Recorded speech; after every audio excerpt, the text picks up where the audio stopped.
All right. All right, all right, all right. We are officially live.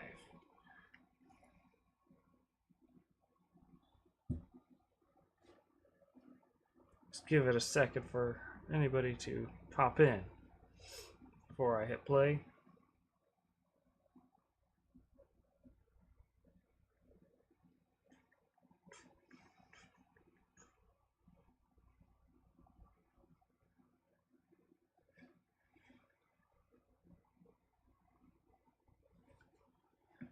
All right, all right, all right.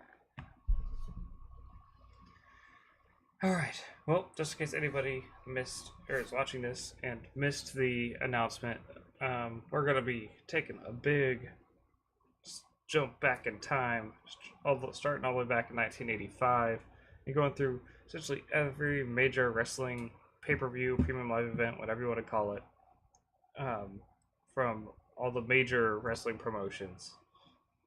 Starting at 85, New Japan's gonna have to wait until it hits English because I'm not sitting through the whole thing in Japanese with no subtitles. I probably watch stuff in Japanese, but I want subtitles. But we are going to be starting things off with WrestleMania. Then next up we have the Wrestling Classic, which takes place later in 1985, before we cap off 85 with Starrcade 1985. This is before there was tons of pay-per-views, or there's one from multiple wrestling promotions every single month. They really were like a once-a-year thing for the most part. But let's stop wasting time. Let's get right into this.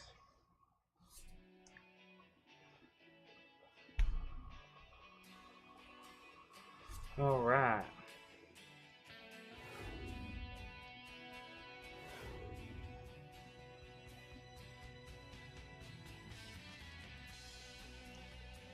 King Kong Bundy and Jimmy Hart over there. Ricky Steamboat, I think. Brutus the Barber Beefcake. You got Junkyard Dog. Got Iron Sheik. You got a slideshow going on here. I have seen WrestleMania 1, by the way. It's just been a minute. That's a picture of Andre the Giant and a half.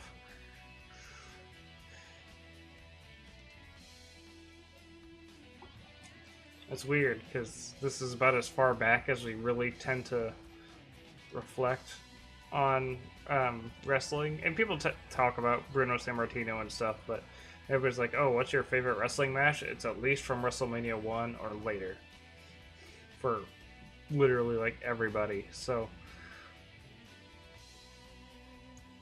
it's interesting to think of this being the present at one point.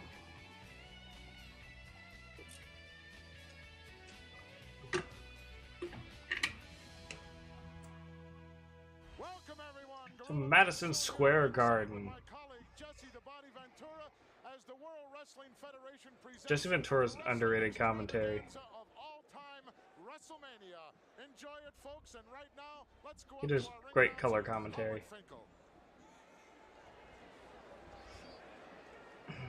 Ladies and gentlemen, welcome to WrestleMania.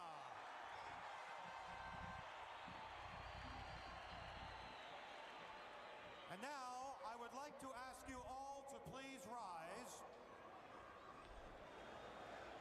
Here to sing our national anthem is the World Wrestling Federation's own Mean Gene Okerlund. Oh, I forgot Mean Gene did the national anthem for this. Let me tell you something, Mean Gene. Of course. I'm not actually gonna sing it because like I can't sing for shit.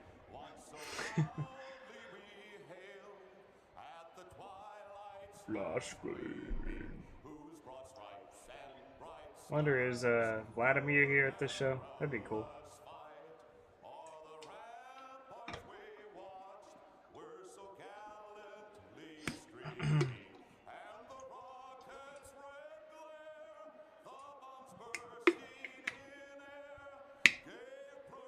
Better than you'd expect him to be able to do.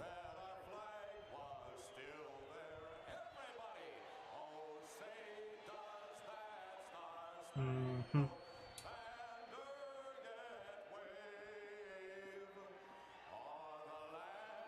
Yep.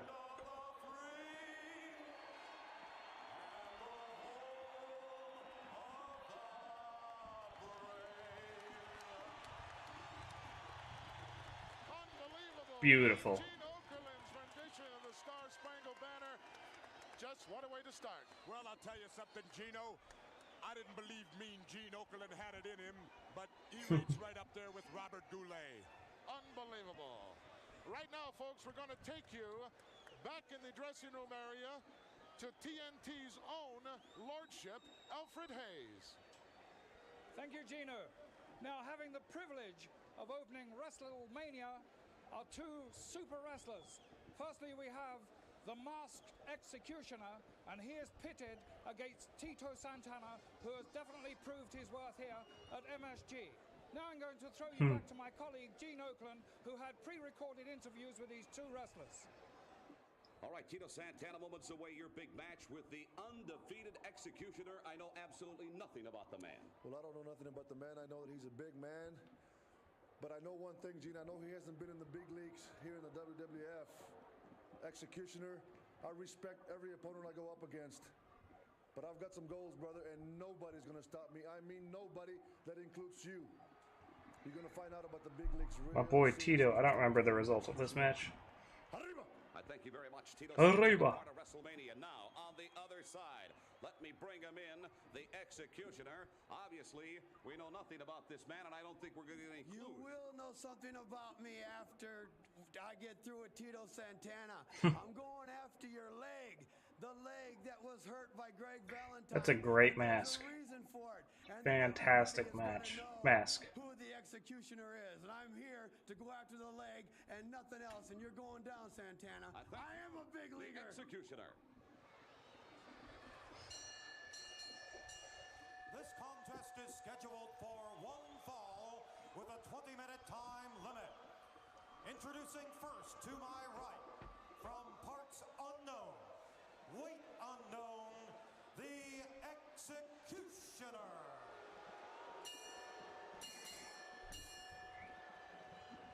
His opponent, from Tocula, Mexico. Let's be honest. I think original WWE encyclopedia for introducing me to most old wrestlers like Tito Santana.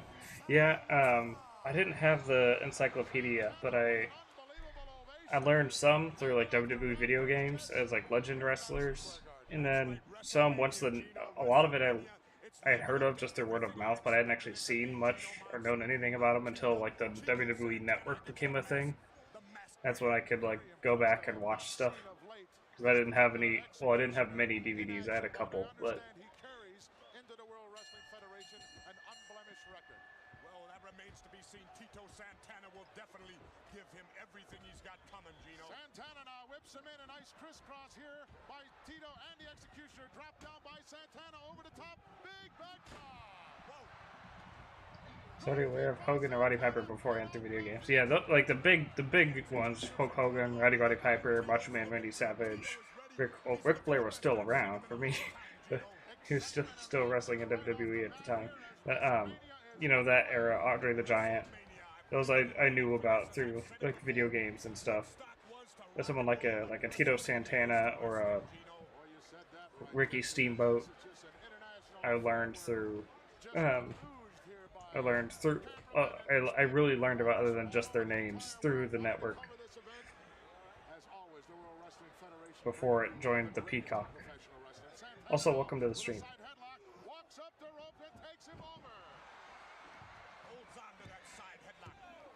Hope you're doing well. After the head early in this bout here, Gino. Well, that was the closest I've ever seen someone come to getting pinned with a side headlock. There was a 2.5 count there by a referee. Santana just wrenching up now on this side headlock. Versus Raw 2007, 2008 made you a fan of WWE. I got in through the video games as well. SmackDown vs. Raw 2007 was my favorite one from like that era. Like I played the first two SmackDown vs. Raw games as well. SmackDown vs. Raw 1 was my first one. my first WWE game, and that's what got me into it. But like, by the time 2007 came out, that's when I was full on deep into it. Believe it or not, I never had 2008 though, which is weird because the Undertaker's my favorite. He's the he's front and center on that one. Got his head rammed into that top turnbuckle. Nice headbutt there by the Executioner. Might be one of his fortes. Really can't tell. At this point in time, Santana now for the ride. That SmackDown vs. Raw 2007 cover art though was goated. Tito made a mistake. Triple H front and center. He had the Executioner on the ropes. Let a mental lapse get in his way, and the Executioner caught him with that boot. And now maybe he is living up. I like the original SVR gameplay wise. Yeah, the original one wasn't the best. Like SVR wasn't the greatest. Then 2006 made it better, and that really built up to 2007 when they finally got it. Like they really got it. To me, at least. But as somebody who hadn't seen wrestling before at the time, SVR was enough to get me interested.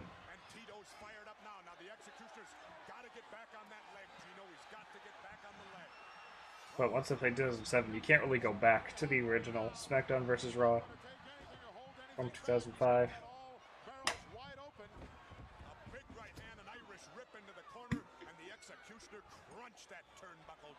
Tino failed to follow him in there. Gave him a little chance there, broke the momentum a little bit. Ring my bell. No, up over the top. Nice power move there by the Executioner. But Tito off balance and just jerked him right up straight over his head. Executioner goes up. Big body slam. Rattles Tito's bones with that. It looks like he's going to the rope, Gino. He's going outside, climbing up now from the outside to the second turnbuckle. Going for the top. Santana's on his feet waiting on him. One shot, look out, big slam. Executioner. Whoa. Big reaction by our capacity crowd. Santana. Oh, got them knees up. Dang. By the Executioner, Santana's hurt again. Santana's down. He got it in the abdominals, and the Executioner's going after that leg, Gino. So I've seen every WWE Premium Live event at least once at some point. I've got back and watched them all. However, when it comes to WCW and ECW, that's going to be a pretty much new experience. I've seen very little of those. Smart move on the part of Tito. Santana crotches him, and a big body slam. Brought him back in the hard way. Santana off the ropes once more. And I want to watch everything in timeline order just to get a real grasp of the state of wrestling at the time. Like, really feel like I'm going through time and wrestling at hyper speed.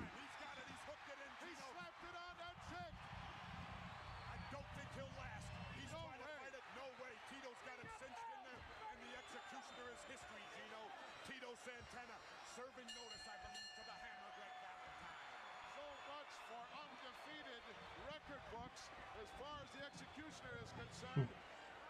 That is match right here. Tito Santana, winner of the first ever WrestleMania match. That figure four leg lock. Let's go up to our ring announcer. Here is your winner, Tito Santana. Santana victorious. Let's go back a few seconds in time. Here comes Tito Santana off those ropes. Look at this beautiful flying forearm right underneath the chin. Just down he goes. Boom, I think he could have pinned him right there without a doubt. Gino, he's got him knocked out right there. He's just, I think, going to serve notice to Greg the Hammer Valentine. He could have pinned the Executioner, but he wanted that figure four leg lock, and there he cinched it down, Gino. He knows Valentine is watching this match, and he slapped that one on there just to show him what he can look forward to. But right now, let's go back in the locker room area to his lordship. Thank you, Gino. And our next match coming up on WrestleMania involves a mighty gentleman, 450 pounds, King Kong Bundy. And of course, he'll have the mouth of the South, Jimmy Hart, with him. And he is opposed to that great star, S.D. Jones. Now, for some pre-recorded interviews, let us take you to my colleague. He's definitely not reading off a teleprompter or anything. WrestleMania coast to coast this afternoon. Come on in, SD Jones. You've got your work cut out for you. Moments from now, King Kong Bundy. If you're not ready by now, I guess you never will be. Special delivery. This is the moment I've been waiting for, you know. Everybody out there, get ready for the man. I'm ready. I'm going to get down with the biggest thing in town, King Kong Bundy and the Stoop, the music man. Today is the day for me, baby. I'm going to get down for you. Get ready, baby. Buy your hats, buy your thing. This is the biggest in wrestling history. We're going to get down today, baby. All right, Special Delivery Jones to collide with this mountain of a man, Jimmy Hart, King Kong Bundy. King Kong Bundy's Red Archer Kong. Tell him, baby. You know, it's only fitting. The biggest card in the history of professional wrestling, the biggest man in professional wrestling should be there. SD Jones, I want you to think about it. I want you to think about being in that corner. I want you to think about that big avalanche. And I want you to think about a 5 count. 1, 2, 3, 4, 5. Boom. All right, Special Delivery Jones to meet King Kong Bundy. Next up, here on WrestleMania. It's also weird to think that this is WrestleMania pre-streak. Undertaker has not wrestled at WrestleMania yet. Introducing first to my left, the manager, the mouth of the South, Jimmy Hart. And he represents from Atlantic City, New Jersey, weighing 458 pounds, King Kong Bundy. His opponent from Philadelphia, Pennsylvania, weighing 239 pounds, SD Special Delivery Jones. Oh, Jess, I certainly differ with that weight announcement on King Kong Bundy. He looks to me like close to that 500-pound mark. Well, I won't argue with you on that, Gino Monsoon. He is something to see. Like I said, he's not just another pretty face. He's a mountain with legs and feet and arms and a very awesome... He's not just anyone to hold. My God. I'll tell you, they could use his back for the West screen at the drive-in. Love it. Special Delivery Jones out of Philadelphia. Drive-in movie theaters are great for seeing like a casual movie experience. Rams him into the corner. King Kong Bundy, awesome strength. Awesome. I've never seen a guy like this guy. Jones is hurt, SD. Look out, avalanche. Bundy with that big avalanche. Just crushed him. Oh, my God. And a giant. It's over. It's over. That King Kong Bundy has demolished SD Special Delivery Jones, and I believe... Looks like he specially delivered his retirement papers to him. in my opinion, made here Got him. on WrestleMania as King Kong Bundy just crushed Special The only ever WrestleMania match of King Kong Bundy's I ever remember is his Undertaker one, This guy is which I've seen several times. Take a look at that, Jesse. Was what, WrestleMania Quick. SD Jones came out charging. Bundy catches him with a 11? Now he's gonna Was it? ram him right back into that corner. Boom. Oh, that's 500 pounds plus right there.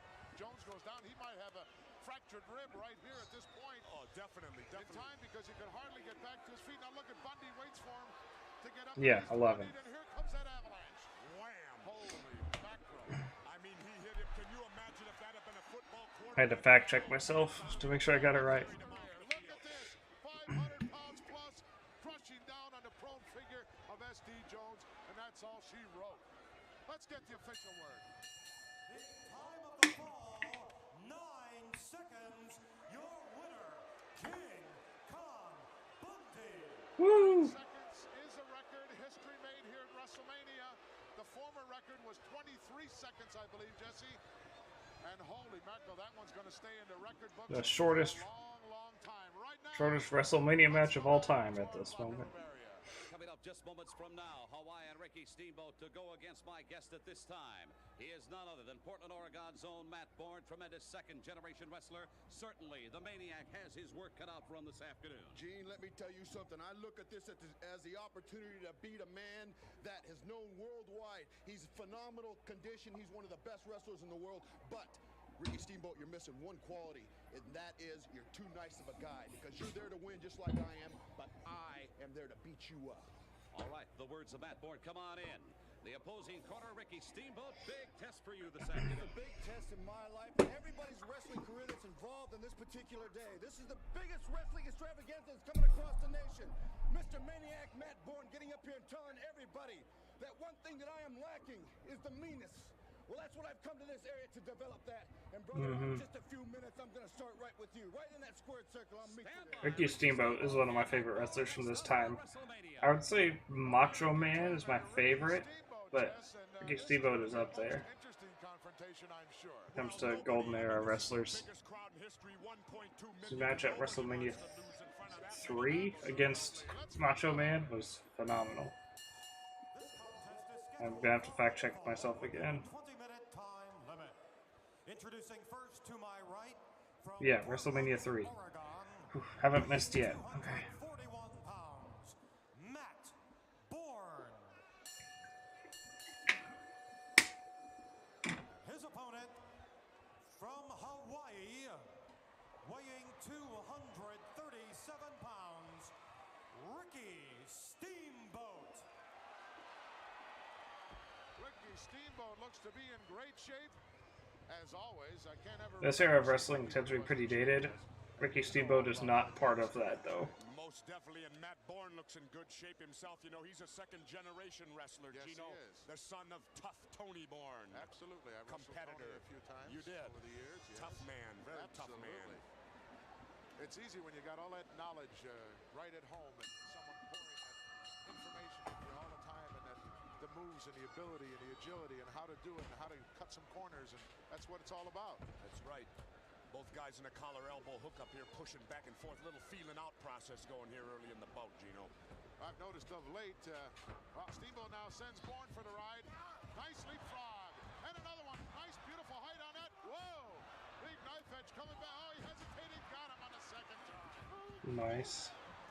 And master of the martial arts, is he not, Jess? Definitely caught him with a chop, a snap. See, like his goes into a reverse style of wrestling would still work today. Like it would still be. I've seen of late, tag team combination that really It hasn't aged a bit. Steamboat and Superfly, Jimmy Snuka, known as the South Pacific. Take Hulk Hogan. He would be considered the most boring wrestler in the world today. Nice flip over the back by Steamboat. Caught him surprised. Look at the. Did you see the look on Bourne's face? And right back into that headlock and squeezing on those ears. Well, he's managed to survive 25 years plus, Jess, without eating any cauliflowers, but who knows what can happen. Well, I'll tell you, I got 10 and I'm knocking on wood. Right here and now.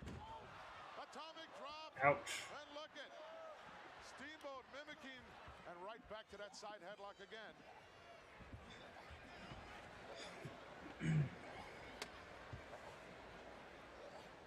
Steamboat in control of this match. Bourne stated earlier in a pre-recorded interview that he was coming out here to tear up Ricky Steamboat, not to wrestle him, but to beat him up. Well, I'll tell you, no one has nothing to lose on WrestleMania, Gino. It's all shot, one shot. Here it is. Give it everything you got. These guys have trained for months to be part of this card at WrestleMania. Biggest and greatest wrestling spectacular of all time, presented by the World Wrestling Federation, which everyone knows is the mecca for all of professional wrestling. Nice shot there by Steamboat. What a karate shot that was. Right underneath the chin, possibly in the esophagus area. Steamboat is taking control of this match, and right back to that side headlock once more. Definitely Ricky. Control hold. Yes, Ricky Steamboat looks in phenomenal shape. You can tell he's trained, he's honed, he was ready. He is ready for this match. And Steamboat definitely having the edge at this point. But Maniac Matt Bourne might pull something out, Gino. Could never put anything past anyone. You could never try to use someone for a I wonder who from this match is gonna have the better career afterwards. Every match you step into, you better have something going. I wonder what has come of Matt Bourne since this. That'd be an interesting discussion topic. Matt Bourne. Bourne now with a bear hug. Oh, nice suplex. Gut-wrench suplex. Wait, by was Bourne. And Steamboat now on the receiving end. hold up. Maybe Steamboat underestimated. Oh, so Matt Bourne didn't have as bad of a career as not a Ricky Steamboat career, but Snapped him too. he's actually Doink the Clown. I didn't know that. And right arm sticking out there. You can't leave the back door open. Definitely he failed to hook the leg on that. He should have cinched the leg. If you're gonna So he's debuted in 1978 for in the NWA, mostly in Pacific Northwest Wrestling. He debuted in WWF in March of 2nd of '85, so literally not too long before this. Down into the mat cover. That'll knock you out in a hurry. It'd be eccentric headache Yeah, number 5. days later, another draw. Back suplex. down on the back of the head. Goes Matt Bourne. Matt Bourne's in a lot of trouble right here. And Steamboat's taking advantage. Looks like a neck pass. Reverse neck breaker. I guess he was only really in WWE for like a year. Then he moved to WCW. That September, he formed his tag team with Buzz Sawyer under the management of Principal Pringle III to a one-day tournament to crown new World Tag Team Champions. So hey, he was a tag team champion in WCW or WCCW. Sorry, not WCW. Regular WCW, as we know it, doesn't exist yet. It's like whatever its previous name was at this time. But anyway, he also won the Texas Heavyweight Championship and defended the title at the Christmas Star Wars event against the Iron Sheik. Interesting.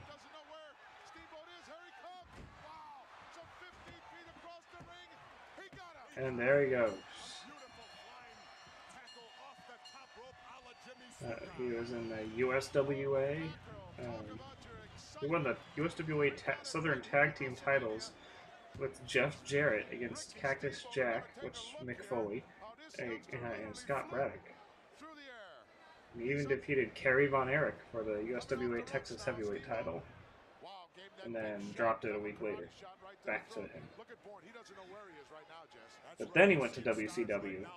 He debuted as Big Josh, an outdoorsman who danced with bears and was friends with Tommy Rich. Okay.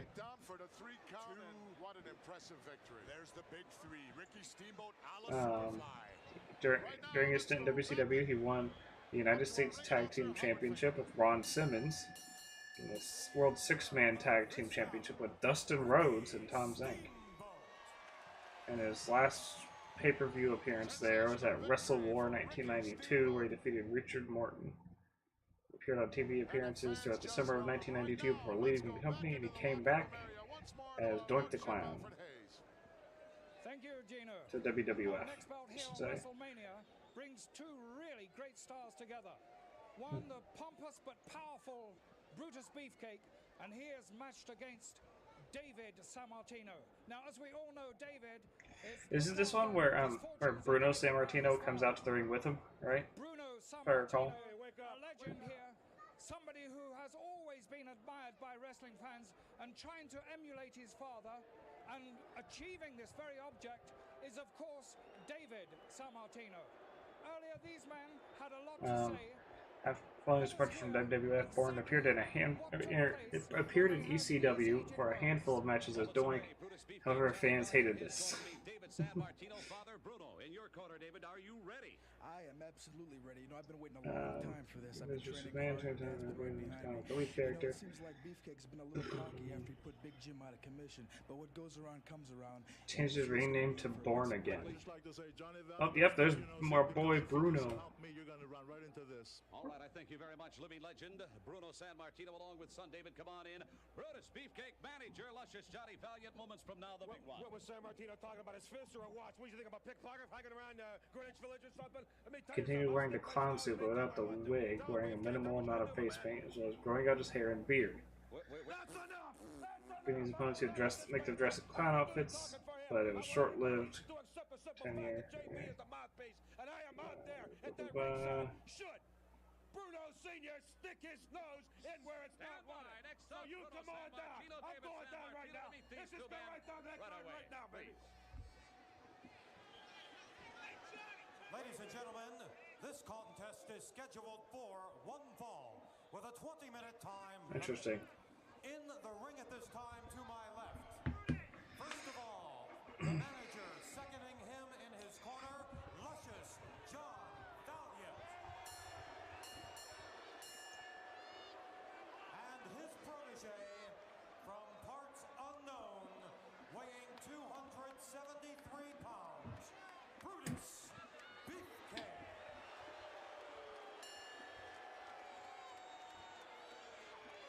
And his opponent,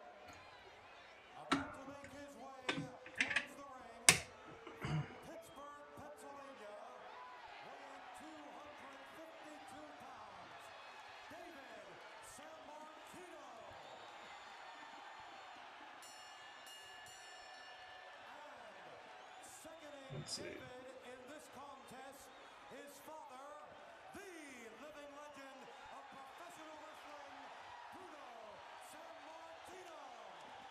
Standing ovation here in the garden just for the living legend. Let's see. For David Sammartino, he made his debut as a 20-year-old in the small independent wrestling companies in 1980. He wrestled for Georgia Championship Wrestling in '81. David carries so many of the physical characteristics of his In 1984, he joined the WWF. characteristics as well, and this should be just an outstanding matchup here. I just wonder one thing, Gino. Do you think Luscious Johnny? Okay, look at the results list. I don't remember here. I doubt that very much. Brutus is Luscious John's son. Luscious Johnny Valiant. Brutus Beefcake. Tag team matches that brought Bruno out of retirement in an effort to get David's career advanced. When Bruno was involved, David was often in the main event in a high-profile match. When Bruno wasn't involved, David would be wrestling preliminary matches. One of his final WWF appearances, he was involved in a controversial finish at the Philadelphia Spectrum on November 22nd, 1985, he was submitting to a bear hug by jobber Sean Raw. So in '86, he left the WWF, joined the AWA.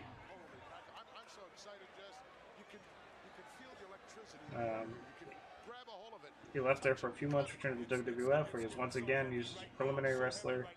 The second one ended in '88 when he was fired after he was arrested for punching a fan who spat at him in Watertown, New York.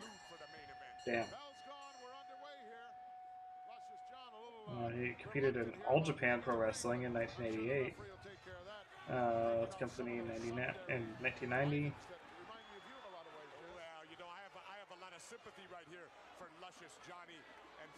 For NWA New Jersey.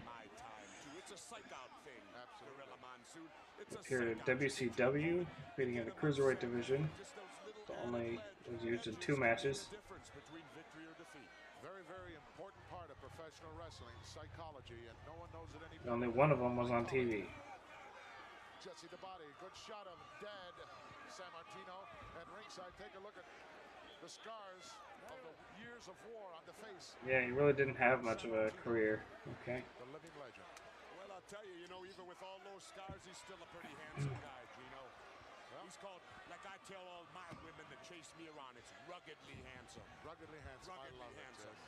In my day, Jess, I wouldn't know where to go to get tights like Brutai is wearing today. Well, I like him. Safe to say, David Sammartino didn't exactly reach the heights of success that his father did.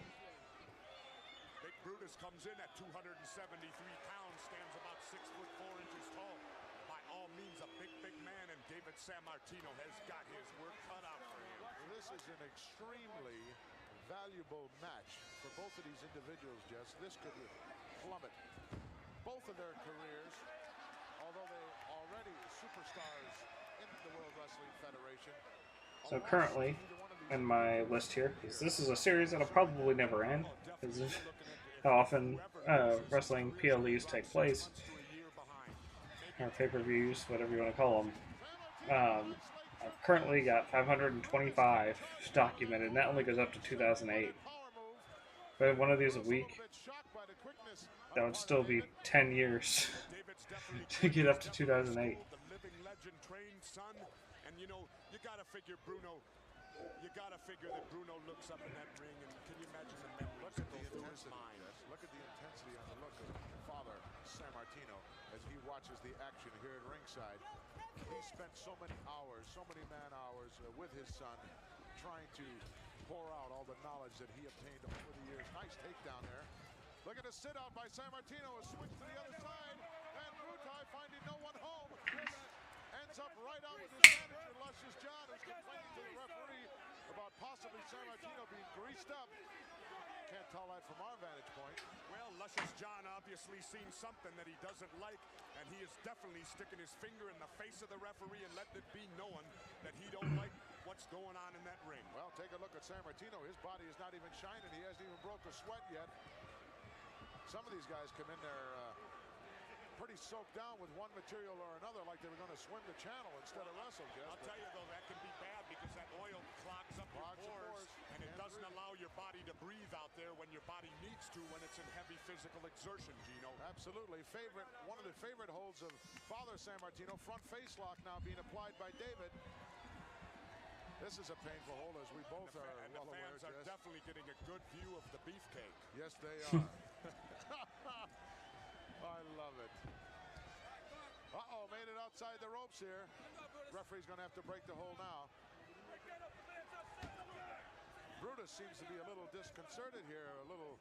Well, we better watch out. He touched the referee. It's all over. You get up there close, you can get mad all you want, but you don't lay a hand on that third man in the ring. You'll end up in the dressing room with a short end of the paycheck. We'll get fined out the wazoo. After that arm again. Maybe found a weakness here. Spins with it. Oh, look at this.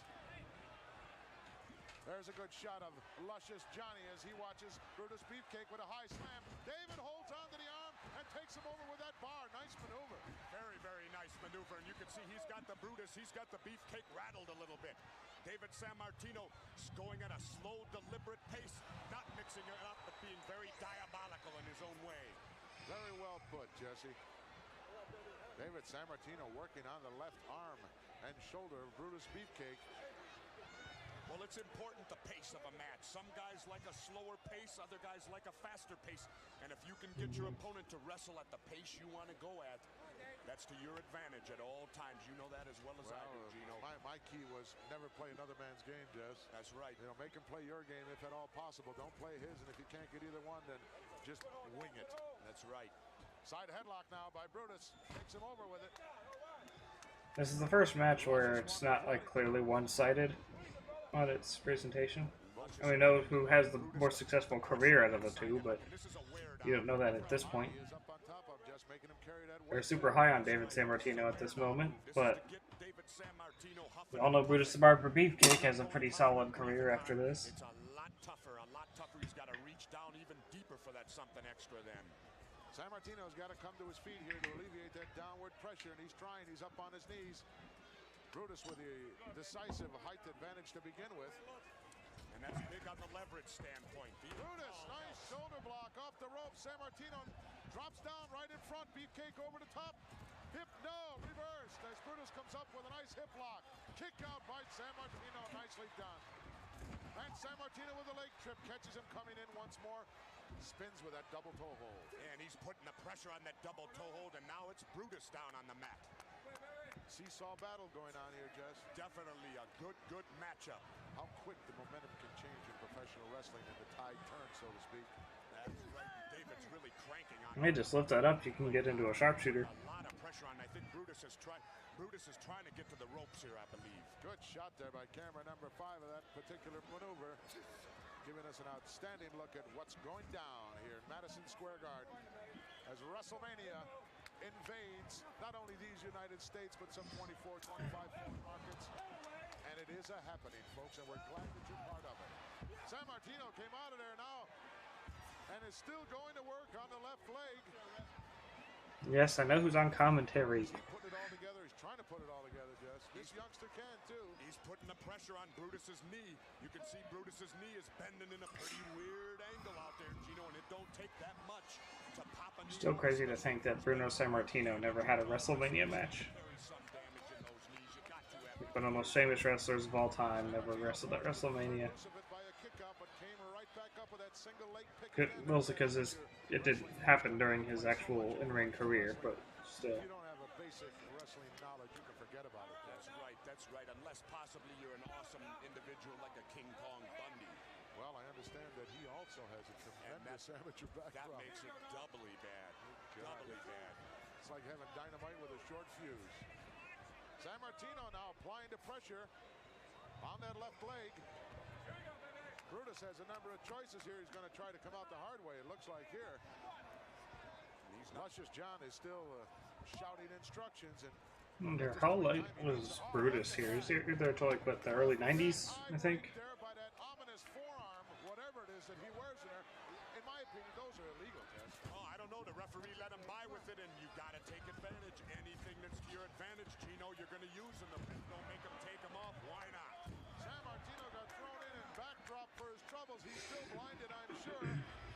As Brutus now unloading with a heavy artillery dropping those big forearms down across the facial area of San Martino. And David is in trouble now. Big He Brutus debuted.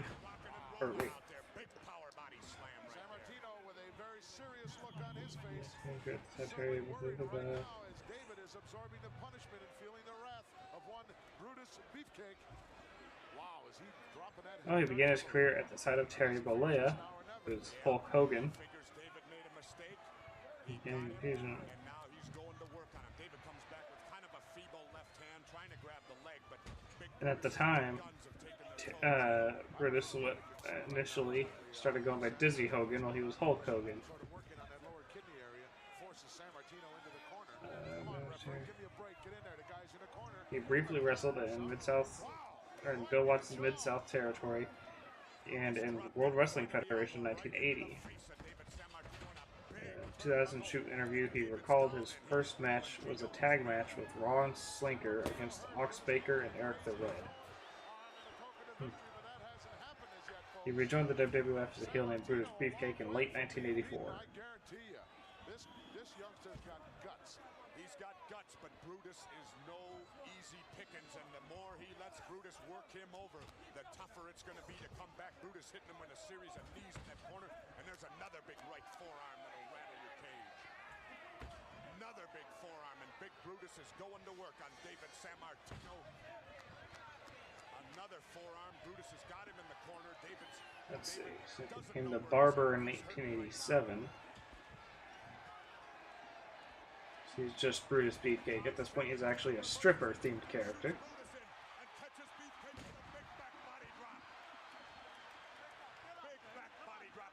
Sammartino on Brutus Beefcake. Both men are down in the center of the ring, and who's going to get up first, Gino? Sammartino, Brudai came in and caught a big one right in the lower solar plex. Sammartino now hammering away. Both men are hammering away at each other. No one with a decisive advantage, and now, wow! What an uppercut! In July 1990, a serious parasailing accident put Leslie out of action. He was helping a parasailer prepare for takeoff when the driver of the boat mistook a cue to take off and pulled the friend's knees hard into Leslie's face, crushing his facial skeleton. How? Doesn't know exactly where he is. Sammartino looking for a suplex here. Can he get him up? Yes, he did. And he got him over. Well executed. I didn't think he could do it, but he Down for the surprised cover. me. 2 count, no. Kick out the back door. Experiencing an unbearable level of pain, included with the doctors to let him die. Damn. Over 100 feet of wire and 32 screws were required to construct a new face. He lost his nasal cavity, jaw, and had no ability to breathe on his own. His career was put on hold for almost 2 years. Really? Only 2 years from having to have your whole face reconstructed? From behind by Brutus Beefcake. Double team effort now. Sammartino, there's son David. And the Sammartinos look like they're cleaning up on him. Pandemonium. Boom, and Bruno caught him with a big foot. Brutus Beefcake would win by disqualification, right? John bailing out over the top rope. Bell is already rung. Holy mackerel, talk about pandemonium breaking loose. Look at Dave, look at Forced to miss his match at SummerSlam and was replaced by Texas Tornado as perfect challenger. For a short time in early 1991, a masked character played by Leslie would appeared on television. The character would run in during matches and attack various heels, notably Rick Martel, Dino Bravo, and Earthquake. He'd run in on their matches and Disqualified both teams and rules this match a double disqualification. double disqualification. Let's go back in time. I watched him a few times throw a headbutt and immediately retreat. He never wrestled a match and was never given an official name. Sammartino now thrown out by Brutus right in front of Luscious John. Dave Meltzer said that most wrestlers were against his return due to concerns about his safety and their ability to have quality matches while avoiding injuring him further. He returned as Brutus Beefcake in a special appearance on April 23, 1991, the episode of Primetime Wrestling, and as a full-time regular in December 1991, hosting an interview segment called The Barber Shop. Yep, remember that? We all know the Rock segment. Forcing back into the ring, and now Sammartino comes in. Attack Beefcake destroyed the set. Shoot with Hulk Hogan. This Beefcake disappeared once again. He disappeared after his final barbershop segment in 1992, February 1992. Returned on February 1st, 1993 on Monday Night Raw. His facial injury was used in an angle with Money Inc. He defeated DiBiase in his comeback match by disqualification. And as predicted and as expected, pandemonium breaking loose here in Madison Square Garden in WrestleMania. Holy mackerel. Action we've seen already. Unbelievable, unbelievable, Gino. I'm so excited to be sitting here ringside with After to stop the team from hurting Beefcake, Hulk Hogan returned to WWF after a 1-year hiatus. Hogan and Beefcake team for the first time since around 1989. SD Special Delivery Jones in a record 9 seconds, which I'm sure will stay in their record book for many, many years to come. And then we saw the living legend himself, Bruno Sammartino, coming WrestleMania 9 was his final wrestling appearance in WWF television. They remained active on the house show circuit. Gained with Hogan in multiple matches against Money Inc. in June 1993, winning by disqualification. He defeated Masa Saito on May 3rd in Fukuoka, Japan, following a final tour of Europe from July 9th to August 6th, beating Terry Taylor in 8 straight matches. Leslie left the WWF. Okay. He had a few appearances in New Japan. 1994, he defeated Nails for the WWWA heavyweight title.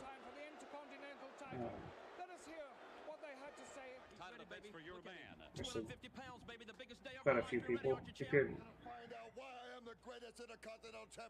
In 1994, he debuted in WCW, first only making a few short appearances with Hulk Hogan. Than anybody else in professional wrestling. I'm ready to fight. I'm in the greatest shape in my entire life. Down 16 pounds to 248. Lean, mean, and full of fight and fury. I thank you very much, Intercontinental Champ Greg the Hammer Valentine. Moments from now to be challenged by this man, Junkyard Dog. Every few minutes, man, I may have the biggest opportunity of my life to get my hand on that. So he became the Butcher in WCW. I don't care what happened today. You're gonna see one of the nastiest. After the cases broke up in 1995. It promises to be a barn burner. Greg the Hammer Valentine to meet the Junkyard Dog. The Juker, very determined individual, wants to get his hands on that title. Let's go up to our ring announcer. Ladies and gentlemen, introducing first the manager, Jimmy Hart. This contest is for Interesting. the Intercontinental Heavyweight Championship. It is scheduled for one fall with a 1-hour time limit. In the ring to my left, from Seattle, Washington, weighing 248 pounds, the Intercontinental Heavyweight Champion, Greg the Hammer Valentine. And his opponent,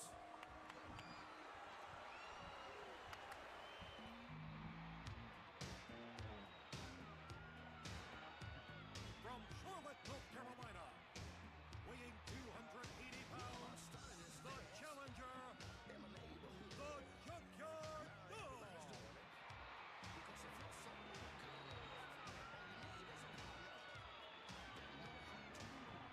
There's nothing racist about this at all. What are you talking about?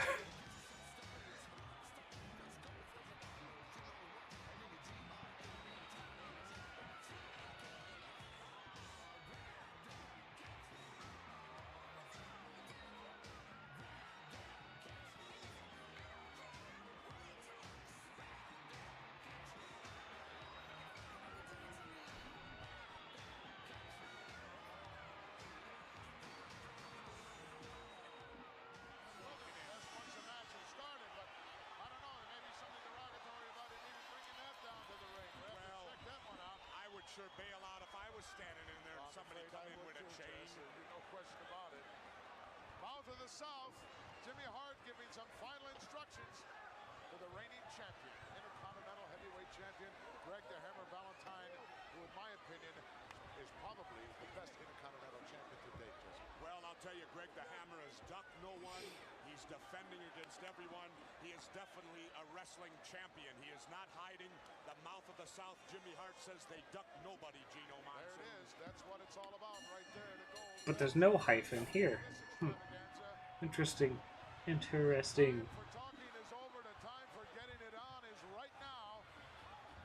The time for getting it on is right now. That's true. The words of Gorilla Monsoon. Against the Hammer, it's the psych game right now. It's the psych out game that's happening. This is a happening, Jess. WrestleMania is a happening. The wrestling event of the century. Brought to you by the World Wrestling Federation. And holy mackerel, you got to be a part of it. Nice arm twister here by the dog. Valentine's dropped about 12 or 15 pounds, looks like, Jess. But the Hammer looks in terrific. He looks in the best shape I've ever seen him in. And the JYD just threw a hard right hand in there. Come on, referee, get him to open the hand. He's punching.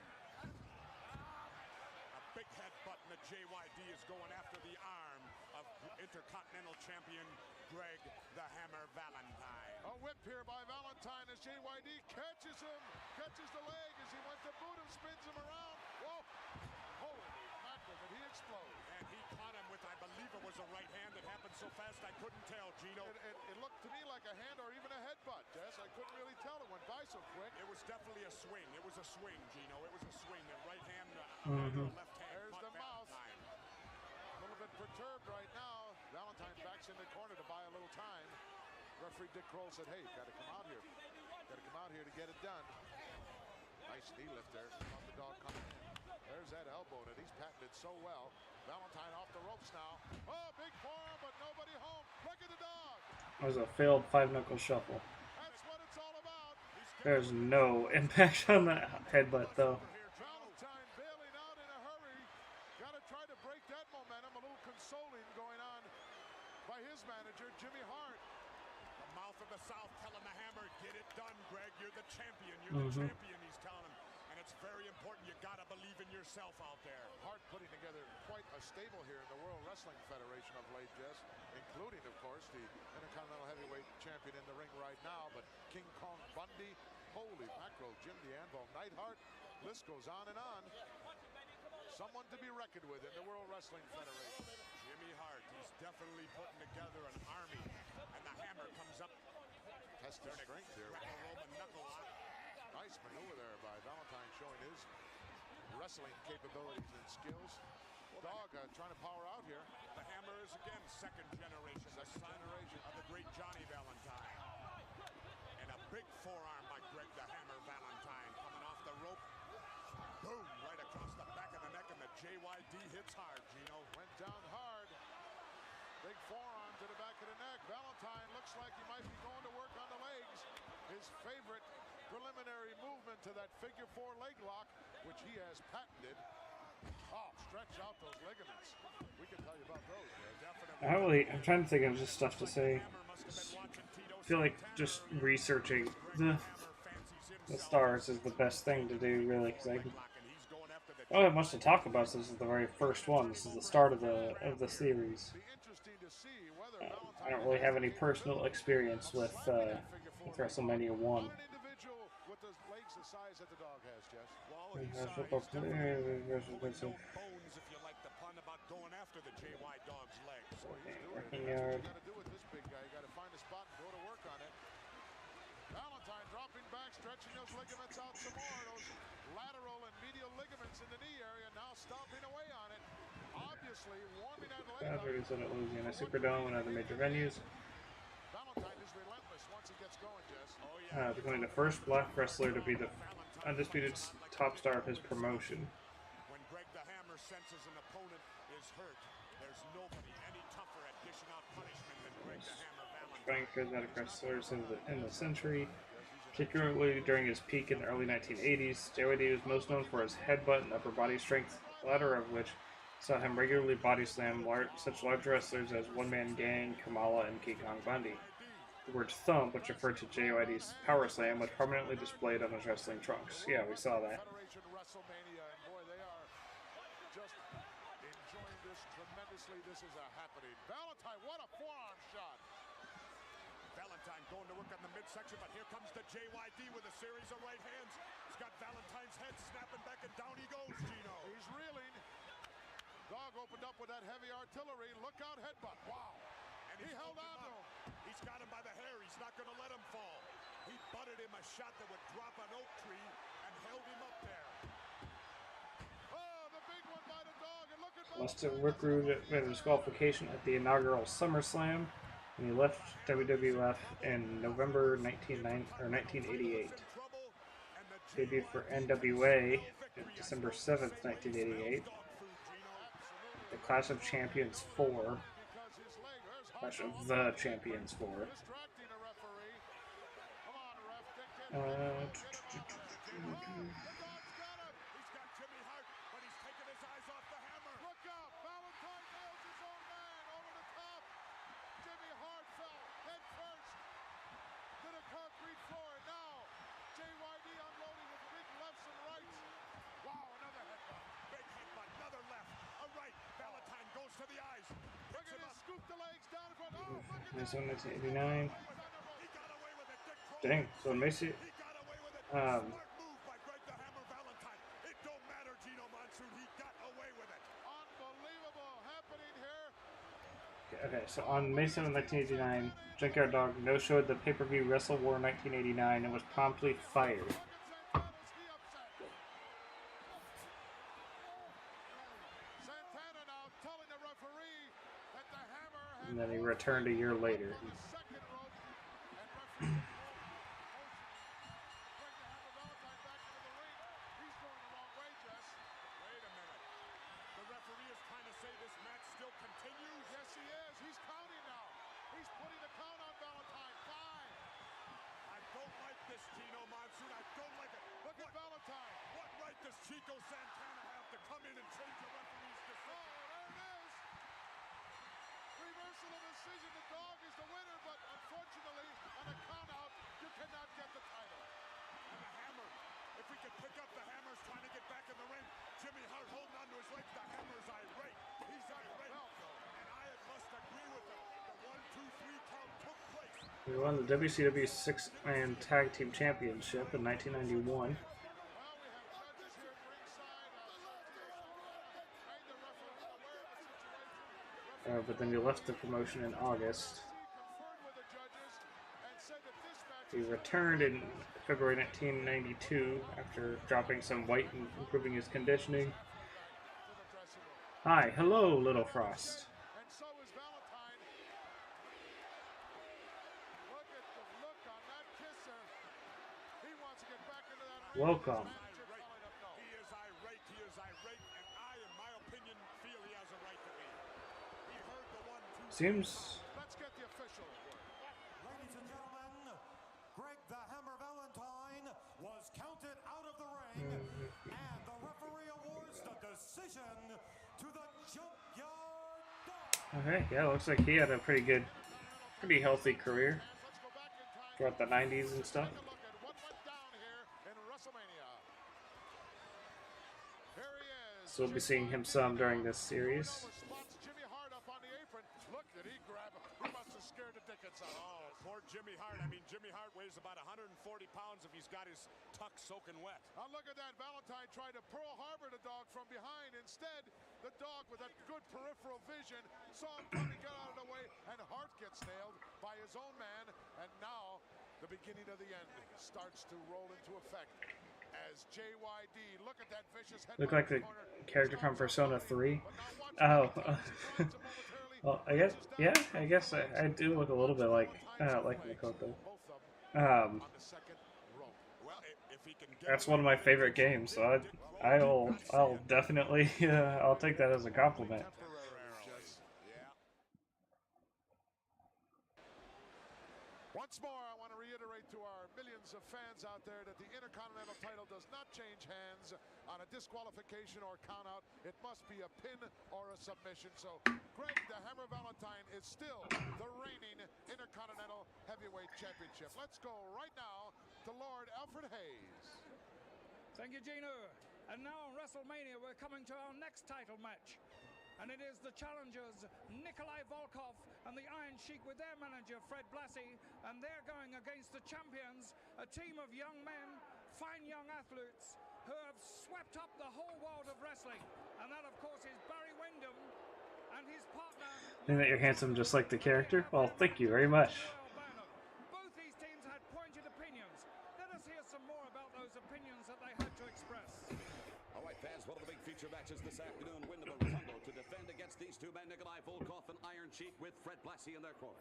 You know, Gene, man, this is my best time in life. I freaking love Iron Sheik. He's so cool. Same my partner, Nikolai Volkov. Ask my manager, Mr. Blassie, gonna tell you. What about I predict I got the next World Tag Team Champions right here. Okay, comrade Volkov, I'm sorry. Yo, wait, I come, I see, I conquer. I thank you very much. Look at us. Very Come good. on, Thank you, Nikolai Volkov. With the Hollywood Get Fashion cut off, Is Sheik. their manager, speaking of fashion plates, come on in, Captain Lou Albano. Who's your favorite wrestler? My favorite is The Undertaker. This afternoon He is my favorite of all time. Match, Gene. We're What about you? prepared thoroughly. I'm ready to go. We're hoping for a victory. We're going to do our best for the people and for ourselves. God bless you all. We're going to try real hard. I thank you very much, Louis.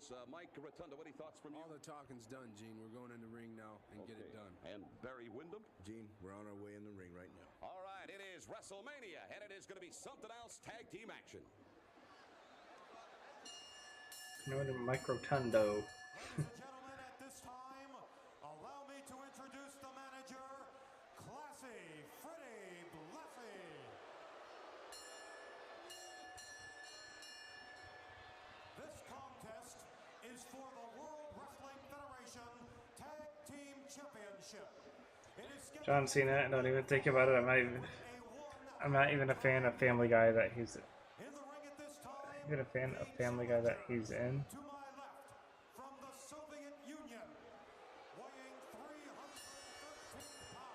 313 pounds, I'm not gonna blame you for having John Cena as your favorite. He's arguably the biggest WWE star there's ever been, and The Rock is the most famous. But like, John Cena's been the face of WWE for a long time. It's arguably made them the most money of any individual person. Dude has an outstanding charisma. He's in one of my favorite matches of all time is him versus CM Punk at Money in the Bank 2011. of the Soviet national anthem.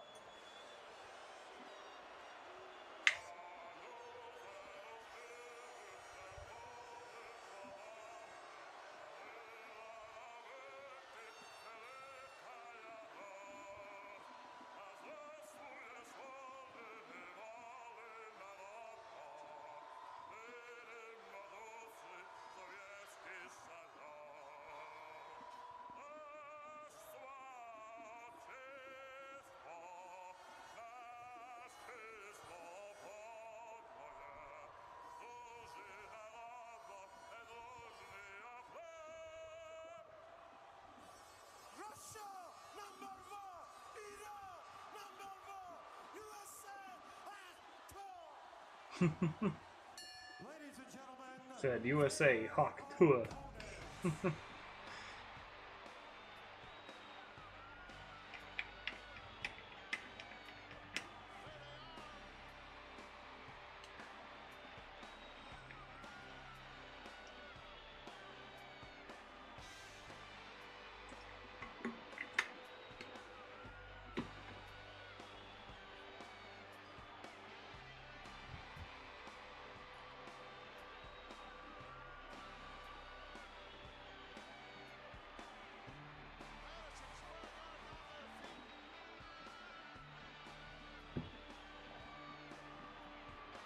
That's a little more like whistle.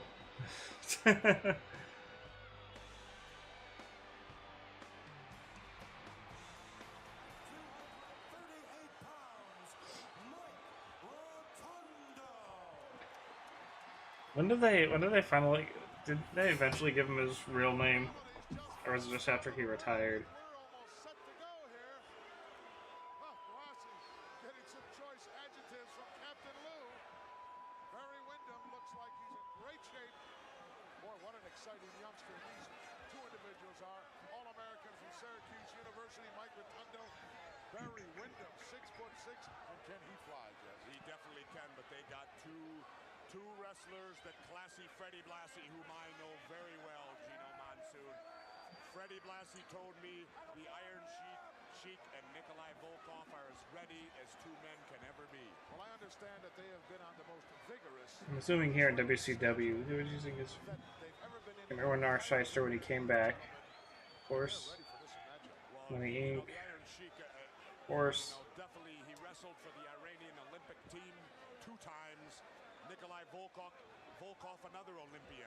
Well, Iron Sheik, former World Wrestling Federation heavyweight champion. That's right. Fantastic credentials being carried into the ring here on WrestleMania by these two individuals. These young champions are definitely facing the toughest test. Interesting. That they have so far in that title defense. Well, they must strive with all I got to see these guys get inducted into the WWE Hall of Fame this year. my book, experience is so awfully important, Jeff. And the continuity maintained by the team of Nikolai Volkov and the Iron Sheik is excellent. What a matchup this is going to be. WrestleMania delivering everything it promised to be. And I'm glad to be here. Oh, I'll tell you something, Gino. You see dead Super Bowls, you see dead World Series, but you're definitely not seeing a dead WrestleMania. Unbelievable action here as the World Wrestling Federation continues to be #1 in the entire world. Nice shoulder block by the Sheik off the rope. And have an anime character like mine. Yeah.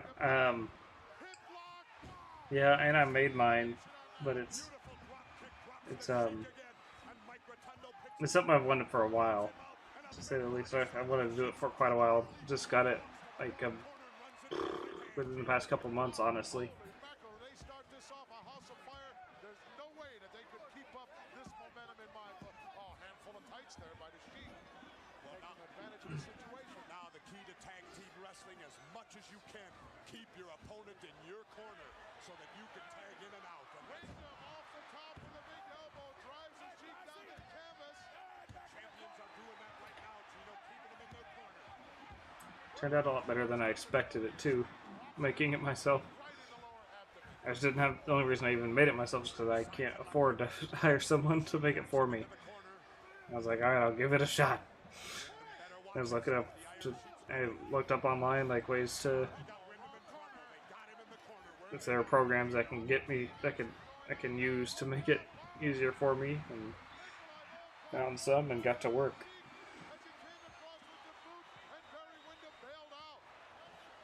Oh, look at the Sheik saying, I'm sorry, I'm sorry.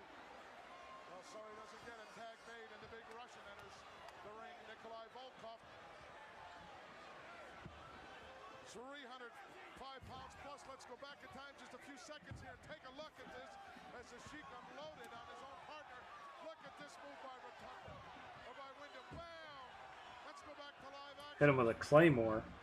Volkov into the ropes. Nice elbow by Rotundo, the All-American from Syracuse University. This youngster really shows me a lot, Jess. Drops on him and gets a 1 count, but it's too early to get the big Russian. Boy, how do you hit that leg on a big guy like Nikolai? I know he's got those 30-inch thighs. I'd say they're more up around 32 or 33, and I know my bodies pretty well, Gino. Quick tag, Rotundo. And Windham off that top turnbuckle again. Boy, he's using that maneuver a lot. Very effective, too, and a nice arm wringer now applied with a wrist lock. The champions are tagging real well right now, Continuity, name of the game. Working on the left arm and shoulder of Nikolai Volkov as he takes a handful of hair to back Rotundo off. This guy can hurt you in so many ways. Definitely now it's going. Uh-oh. Ouch. That illegal, ominous, horrible-looking thing that I call a weapon.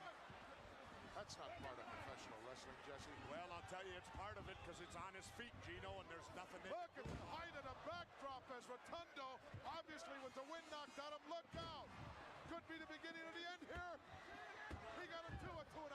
Yeah, he got close at 2.5. Rotundo is in trouble, Gino Monsoon. Holy mackerel, tag team title at stake. Gut wrench suplex, well executed by the Iron Sheik. Now he won't get him here, Jess. No way. He's getting close. He's getting a 2.5 every time. All it takes is that 3, and the Iron Sheik is getting things his way. Suplex coming up, or attempt for one. Handful of tights. No. Nice block by Rotundo. And he blocked it again. Rotundo now gets the Sheik up. Well executed suplex. He's going to make it. Thanks a big guy. Rotundo trying to get over to his group. He's not going to make it. And the big Nikolai put about a size 15 right into the small of his I also, one of the wrestlers I like from this time, I really like Iron Sheik. I'm a big heels person. I like heels. Somebody's just really good at being despicable. I tend to like him a lot. And Iron Sheik certainly was great at it. Arguably the best heel of the Golden Era in its entirety.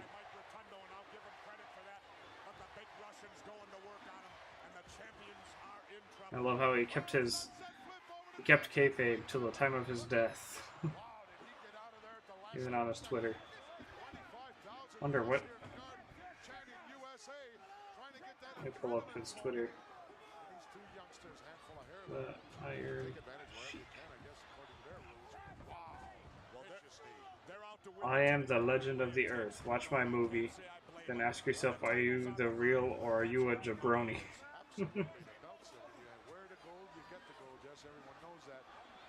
His pinned tweet was, take a minute of your day to be nice to someone, you dumb son of a bitch.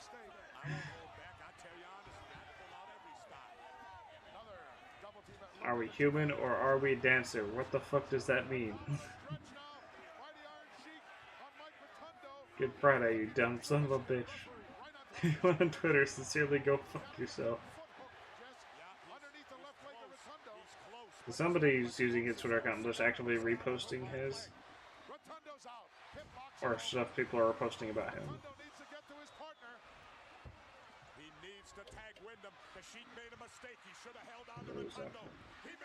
Use it as a synonym for loser. Jabroni. Fuck the Hulk Hogan. Iron Sheik.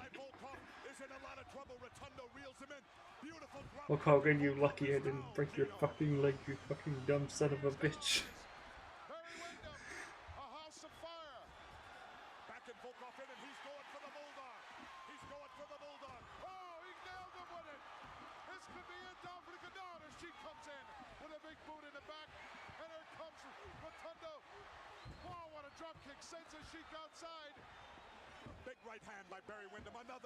Fuck the Monday forever. Here's a tip, go fuck yourself.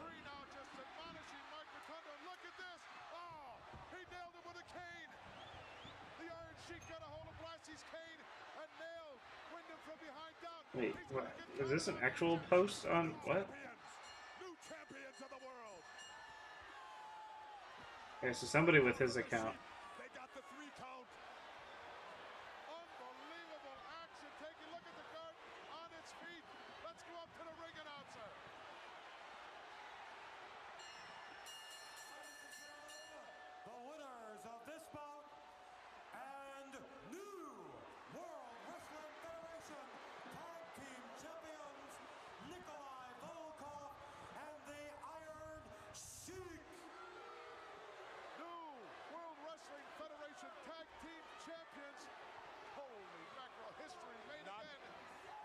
It's a picture of Hulk Hogan with the Hawk Tua girl, and it says, fuck the Hulk Tua.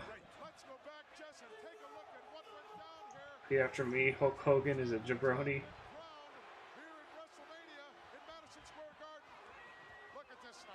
And Friday coming, the beer is cold, Bubba. Fuck the Hulk Hogan, he ain't no good son of a bitch. Fuck the Hulk Hogan. OTD, Hulk Hogan is a dumb son of a bitch. Fuck the Hulk Hogan. At WrestleMania 20 or 37, picture of him in the pirate outfit, or Hulk Hogan in his pirate outfit, up on the stage, and it says, "Fuck the Hulk Hogan, you look like a dumb pirate son of a bitch." Holy mackerel! History made once again here at WrestleMania as Madison Square Garden, 25,000 plus stunned. Full house good, but fuck the jabroni Kimmy. Stunned here as Wyndham and Rotundo lose their titles to the Iron Sheik and Nikolai Volkov. Jesse, this is just unbelievable happening. The crowd is just stunned, and it's just, well, In a not too distant future, go fuck yourself. After all the provisional votes are counted, I'm confident that it will be clear to everyone Hulk Hogan is still a jabroni. Well, I'd have to say Jesse Ventura and Gorilla Monsoon. That's my neighbor's dog, sorry. As much as anybody here is part of WrestleMania, I cannot believe it. Fred Blassie, finally, your men had a very controversial match. What do you mean, controversial? He pinned him right in the center of the ring, didn't he? Did he or didn't he not pin him for the count of 3? Where's that cane of yours? What cane? I didn't have no cane. Iron Sheik, He was on the bus. Go fuck yourself. You know, Chin Man, we prove it to the thousand Iranian, New York City, and the Russian, and the Arab, all countries the best. We come to the America, we prove it. Thank Look you. at us. Number one. Number one. Russian are the best, and I manage them. America. Let's go back to ringside. Russian number one. World Wrestling Federation Tag Team Champions Nikolai Volkov and the Iron Sheik. And as you could see in that particular interview, Jesse, that blood was spurting out of somewhere on the part of the Iron Sheik, but it's all immaterial because they got the title. I don't like the way they did it. I don't like the way the title changed hands. A foreign object was used in the namesake of... It's finally Friday, so please go fuck yourself. Well, I'll tell you, like they say, all is fair in love and war, and this definitely was a war. When it comes crashing down and it hurts inside, go fuck yourself. Let's go back to his lordship, Alfred Hayes. Thank you, Gino. Now then, we're coming to a most intriguing match, if I dare to use that word. Two giants in the World Wrestling Federation are going to clash. And the Assuming if you are on Twitter right now and reading this, you 1000% know fuck all about anything to do. So do me a favor and go fuck yourself and have a good day. John Studd says, I am the only true champion, Giant. And Andre the Giant says, I am the Giant. But remember, there is one important factor. Should the Giant lose, he is going to have to retire from wrestling if he doesn't slam Big John Studd. They had something to say earlier on. Let's see what that was. All right, we're just moments away from the big one. When I say big, the Battle of the Titans, Big John Studd with $15,000. Bobby Heenan, come on in. Andre the Giant putting his entire career on Man, this the line. bag is heavy, man. This is what it was all about. $15,000 that we used for bait. John Studd, the only giant in wrestling, 7 foot plus, nearly 400 pounds of solid muscle. And this was what we wanted, to prove to the whole world that I am the giant in a few short moments. Along with this $15,000, you're going to see me in the ring, and you're going to see the last match of Andrea because he retires when he can't do it. Bobby Heenan, I'm just You know trying what to we did? document the money here. Keep your hands to yourself, pal. For $15,000 and a haircut, we're eliminating Andre the Giant from professional wrestling. Oh yeah, a lot of glad-handers around here today. Keep your hands out of there, pal. Only 2 people are going to see this money.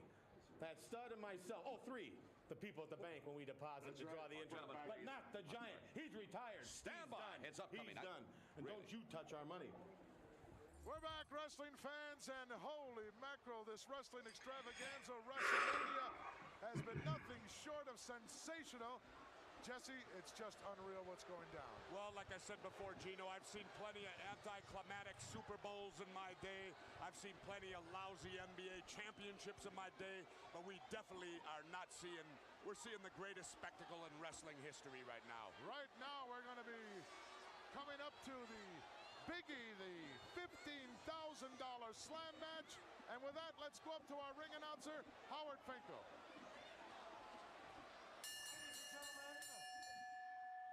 Introducing first to my left, the manager, Bobby the Brain Heenan. This is the $15,000 slam match. One fall will win this contest, and the rules, if the gentleman to my left is slammed, he loses $15,000 in cash. If his opponent does not slam this man in the ring, he will retire from professional wrestling. And now to my left, from Los Angeles, California, weighing 367 pounds, Big John Studd.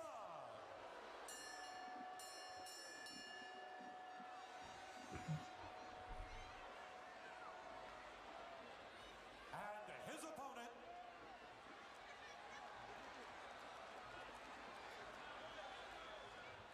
from Grenoble in the French Alps, weighing 4 6 pounds, the 8th wonder of the world, Andre the Giant. Look at the big grin on his kisser, Jess. He looks very confident. Well, I'll tell you what, he better be confident, Gino Monsoon, because he's stated that if he does not slam the Giant Stud, he will retire. So the wrestling fans of the world may be, just maybe, getting their last look at Andre the Giant as a professional wrestler. It certainly seems to me to be a very one-sided bet, Jess. $15,000 against a man's career. Well, Andre was willing to do it. That's how confident he feels that he can slam the Giant Stud. And it's a big what if. 15 grand in that little World Wrestling Federation briefcase. Going to be handed over here to one of the ringside officials, I'm sure, because that's what's at stake, along with the illustrious career of Andre the Giant. Holy mackerel. Talk about your excitement. Bobby the Brain looks like he's got his man ready. Bobby the Brain Heenan. And the Giant Stud's gone after Andre early. Bell's rung and we're underway here. As these two behemoths just go at each other. Andre caught off guard there by Big John Studd. Wow, look at the chop by Andre. And another.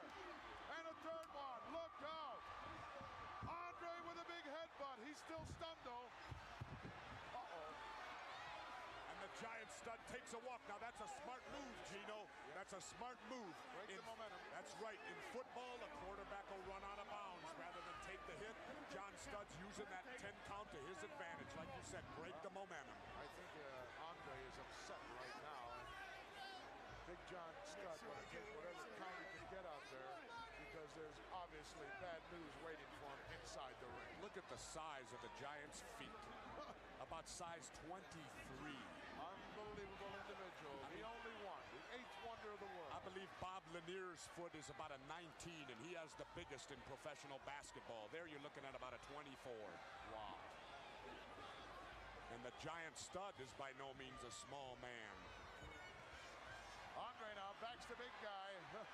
Back into the... It's weird how they look almost like normal-sized people because of how high up the ropes are. Come on, ref. He's choking him on the ropes, and the ref's doing nothing.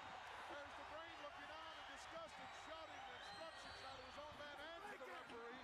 Come on, ref, give me a break. Come on. Guy's out of the corner. Come on. Will you count on a ref? Right hand look out, Naga knocker. Andre very methodical. Wow, planted that big hammer hawk right between the eyes of Big John Studd. Andre squashes him now back into the corner.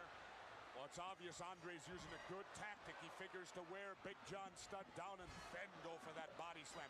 You don't want to do it too soon. Absolutely not. Not while the man is at his strongest. And Andre's loading some heavy shots. Wow, that looked a little low, Jess. Could have been. Look at this. Studd trying to slam Andre. Forget about it. Andre with a knee right to the solar plexus. Straightens a big guy up and then levels him. I don't remember how long this match goes on for, but I didn't think it was very long. Down by Andre, but Big John Studd right next to the corner. I'm sure he can break this hold by just taking a step backwards if he wants to. I mean, how many pounds is in there, Gino? Wow, well, you got Andre at 500 and Big John Studd at 350. So you can hear the fans, they're chanting slam. They want to see it. They want to see Andre walk away with the 15 big ones. This capacity Madison Square Garden, 25,000 strong, chanting for Andre to try to attempt to slam the big giant John Studd. And I'm sure as well, just that around the world, the rest of the million plus are chanting for the big guy who just got his eyes right there, but not enough to break that bear hug. Boy, that's a key. Just keep squeezing until a man can't expand his chest anymore, can't get any oxygen inside, and then it's goodbye. That's right. That's what the Giant's trying to do. He's using a slow process in an attempt to wear John Studd down here. You can see John Studd's face in a bit of anguish in there. He's trying to bend the Giant back. Look there. Andre just slapping on that bear hug and holding on, and Bobby the Brain worried, pacing up and down at ringside. It's real high octane here. Fast-paced match. The career of Andre the Giant is also on the line. Definitely. If Andre the Giant fails to slam John Studd, he retires. all the fans, this could be the last time they will ever see Andre the Giant in a pair of wrestling trunks again. What a sorry situation that would be. Well, he was willing to bet it. That's what it took to get the match. Well, Andre, not common knowledge, but Andre has the biggest heart of anyone in professional wrestling, in my opinion, and in the opinion of a lot of people. And you're going to have to literally... I mean, physically, it'd have to be. In order for him to terminate his career. But if he don't slam him, Gino, it's I know all it's riding gone. It's on a that. ridiculous bet made by Andre the Giant. Sometimes you should. And pins do not count in this particular matchup, Jess. If Andre slams Stud, the match is over. If they go to the time limit and Andre has not slammed, You don't gotta keep telling me who the commentators are. And Andre is finished. That's right. Andre methodically working on the Big John Stud, trying to wear him down to set him up for that big body slam. Andre now backs him in, an Irish whip in. Oh, Andre, double-crossed him. He went for a backdrop. Stud saw him. Tried to put the boots to him. Andre came up with the leg of Big John Stud. Andre threatening with that and hits him with that big right hand. Andre kicks him in the side of the leg. Deliberately there, Jess. Did you see that? Deliberate telegraphing of a move. Very seldom do you see that done. Andre very concerned at this point. Wow, just grabbed a hold of the big right arm of Big John Stud and rams him back into the corner with it. Heenan, the Brain, is screaming instructions to his man. Andre letting go of those knife edges, taking their toll as Big John Stud doesn't want to come out of the corner. Well, I'll tell you what, the referee is definitely not getting much of an involvement in this match. He's basically letting both of them go at it. Well, that's what it's all about. Let these two giants do it, and let what happens, happens. Andre now going to work on the leg. Look at this. Andre picks him up. He's again. It's all over.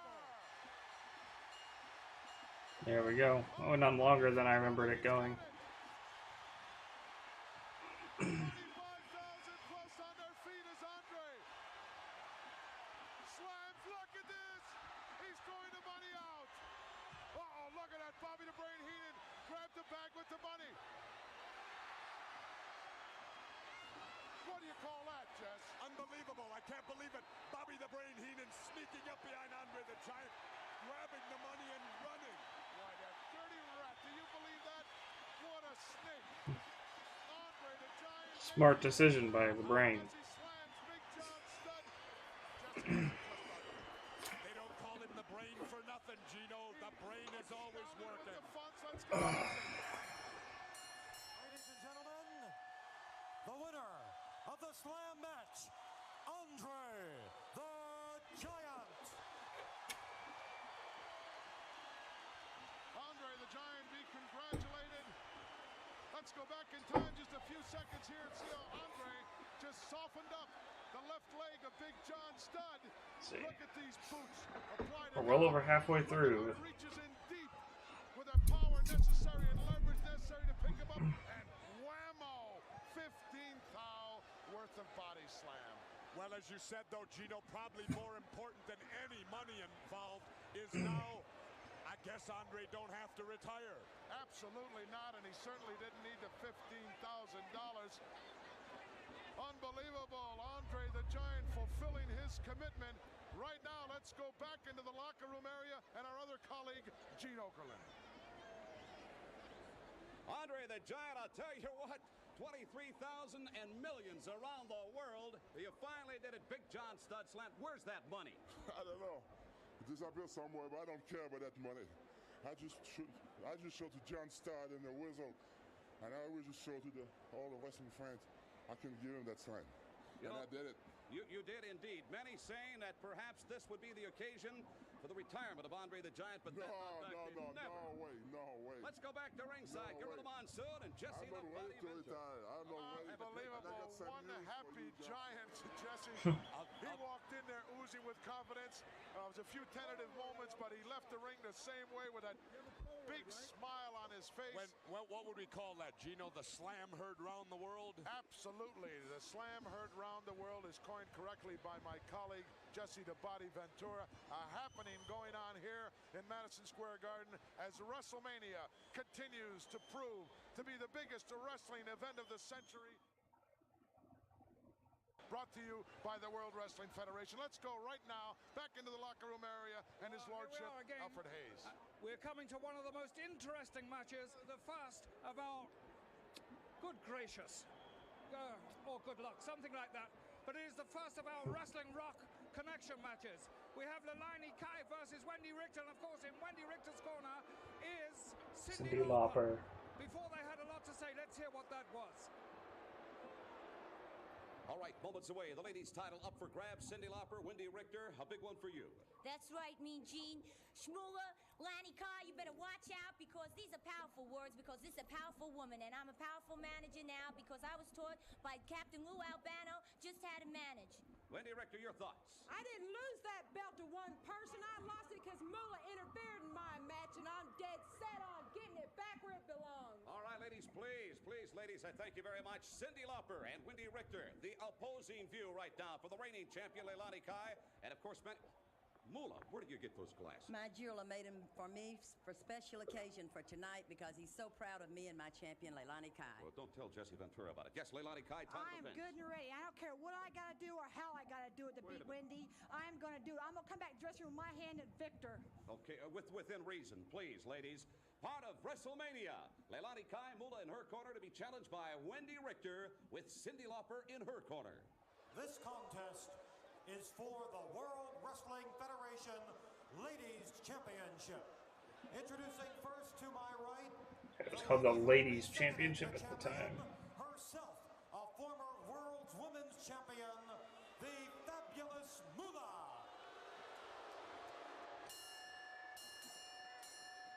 And from Hawaii, weighing 162 pounds, the World Wrestling Federation Ladies Champion, Leilani Kai. And her opponent.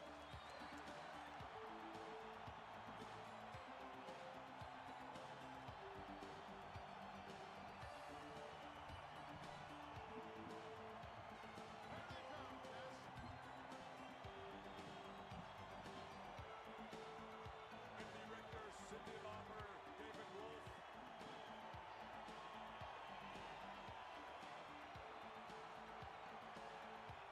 Unbelievable entourage.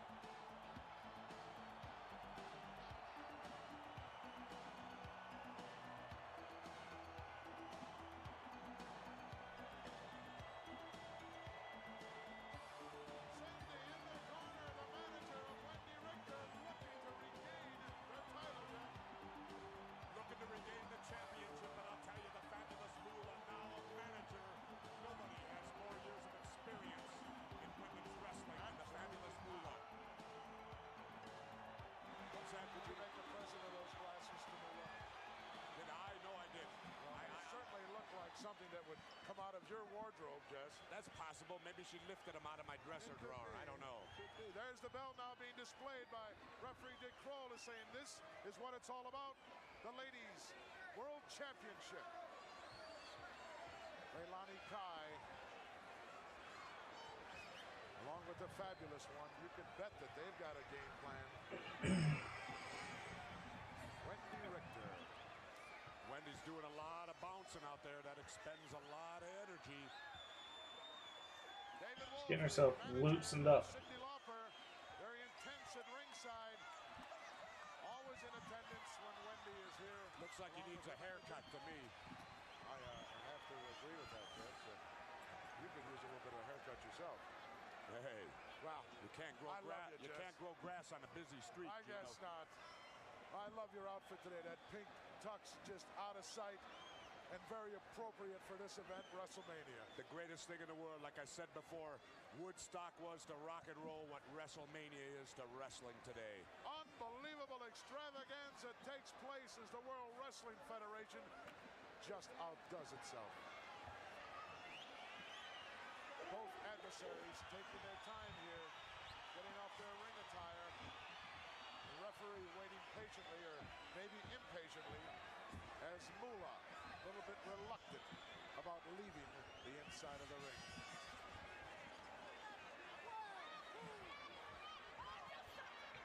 Uh-oh, some heavy verbal accusations taking place.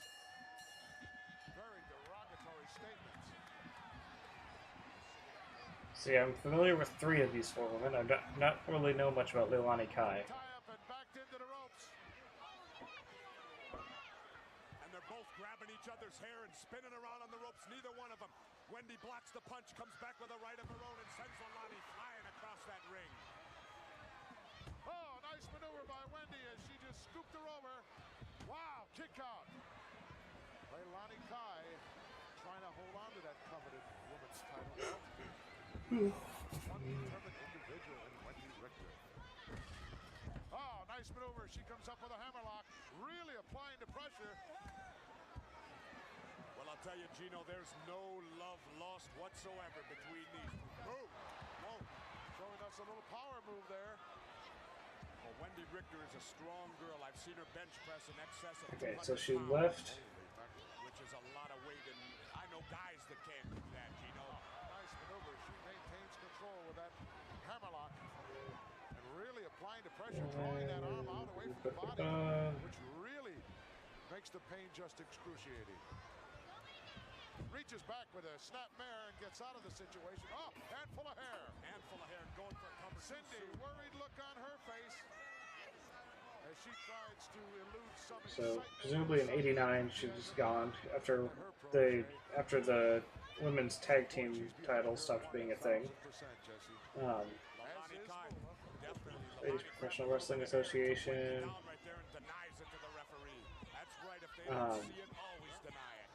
She appeared on the November 10th, 1991 episode of WCW Main Event. Another handful of hair from behind for the blind side of the referee. He might have caught that. Returned to the WWF on March 20th, 1994 at WrestleMania 10 to unsuccessfully challenge Alundra Blaze in a women's championship match.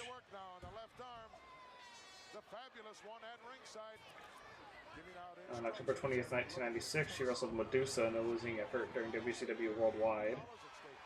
In the later 90s, she returned to WCW under the ring name Patty Stonegrinder, usually wrestling against Medusa. Okay. So many unbelievable things already taken place at this WrestleMania extravaganza, and she held the NWA Mid-Atlantic Women's Championship, trading it around with Strawberry Fields in 2000, holding it a total of 3 times. Still will be active in wrestling.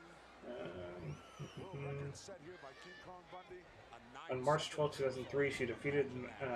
Wow, what an elbow by Wendy as she catches Leilani coming in, but didn't stop her. She just That's just the name was she defeated Madison to an NWA World Women's Championship in a dark match on a TNA pay-per-view. This was back when TNA had those weekly pay-per-views. He defended the belt at the NWA 55th anniversary show against AJ Sparks in October 2003. He was later stripped of the title by NWA President Bill Behrens in June 19, 2004 after she no-showed several events. Yeah, that'll do it. Wendy going for a cover and gets a 2 count. Too early to be trying for a pinfall here into a front face lock. Nice takeover. 2 count again by referee Dick Kroll. Must have got a shot under the side But of the she head. didn't officially retire until December of 2015. Top of the situation. She's not going to give anybody a breather. Another snap there, but by using the hair, that's an illegal maneuver. That has got to hurt just terribly, Gino. I can't imagine being grabbed and snap-mared over by your hair. Well, good shot there at the back. Cyndi Lauper. She is still alive, though. Some encouragement. Look out into the corner, but right into a double leg kick. Right out. Nice maneuver by Wendy. Trying to get her down. She got her down for the cover, but she won't get her. Slips out the back door. Well, Wendy gives a shove. The referee Dick Kroll saying, "Get out of my way, boy. It's all at stake here." Wendy backing Leilani into the corner. They're over dangerously close to Moolah. And the fabulous Moolah has got Wendy Richter by the hair. Here comes Cyndi Lauper. And we got a melee on the floor, Gino. We got the managers on the floor going at it. Unbelievable. Head to head and throat to throat as these two individuals go at it. Now they break it up. Leilani Kai wheels Wendy Richter into the ropes. Richter coming off it gets caught with a big boot right to the sternum area. Wow, that dropped her. It might have knocked some of the wind right out of her. Just see how bad she's hurt. Now she comes up with a big right hand, and another one sends a champ reeling backwards. Another forearm sends Leilani into the ropes. Wendy Richter now. In for the ride. Look out. Airplane spin coming up. No. Oh, that was a great spine buster. She gave her off that. Down for the cover. She didn't get her. Wow, It was like a fireman's carry into a spine buster. very tough, Gino. Champion rammed into the corner. Look out. Double knee left sends former champion down to the canvas. Leilani Kai now in control of this matchup. Leilani's putting to the boots to Wendy. Goes for a cover. 1, 2. About a 2.5 count. Picked up for a slam here. Oh, backbreaker. Whoa. Nicely done by Leilani Kai, the champion. Wow, that was close to a 3 count. Leilani Kai pulling out all the stops. She knows she gets by her this time. There's no return clause in the contract. Well, another power slam by the champion. Leilani's got to hook that leg. I think she could have got the 3 count. Leilani now on the outside going up to the top turnbuckle. Wendy doesn't know where she is now. She spots her. Oh. Look at the momentum here. The leverage takes her over. Hook the leg. He got her. A new champion. Wendy Richter regains the Nice roll through finish. a 1-2-3 by the referee, and Richter, I believe, is the new champion. History made again here at WrestleMania. Unbelievable. And look at this. Cindy going after Moolah wants to get another shot at her after what she did to her in the previous altercation. Excuse me. Unreal. Let's get the official time. The winner of this bout and new world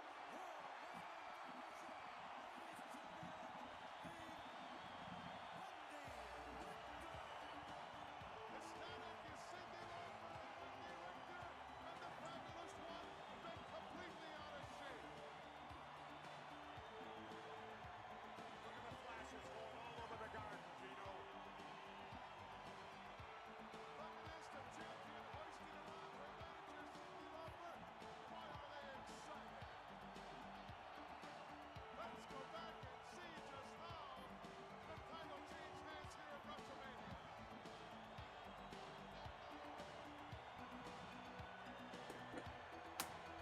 Look at this ecstatic duo as they are just beside themselves. Look at the smiles on the faces. Happening is taking place, right here in Madison Square Garden. Let's take it back and take a look at how the title changed hands. Champion picks her up in a big slam. Champion now outside, figuring she has Wendy in a compromising position, maybe for a big elbow or a big knee off the top rope. But Wendy manages to get to her feet. She doesn't know exactly where the champion is at this point in time. Now she sees her high crossbody, but look at the momentum here on the part of the champion. That's what you It's not so much for momentum. It looks like she just kicks out of a pin and rolls over. But getting a 3 count on the victory. Our new champion crowned in WrestleMania. And right now, let's go back into the locker room area and Gino Gallen.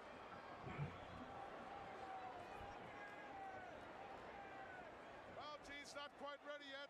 I'll tell you We're something, gonna though, keep it Gino. going here, Jess. I'll tell you something, though. Wendy Richter, I got to admit, she was lucky. She was lucky that Leilani Kai's momentum carried over, and she had the smarts to hook that Here leg we because go. she was in a lot Right of trouble. to our colleague Gino Gallen right Has now. turned out to be the biggest wrestling spectacle. Dave Wolf, don't go away. Come on in. Once again, Wendy Richter, Cindy Lauper, Dave Wolf, the belt back in your camp. You caught me at the happiest second of my life. It took time to get the belt back. I mean, it took 2 of us to get the belt, and it took time to take it away from me last time. What about it, Cindy Lauper?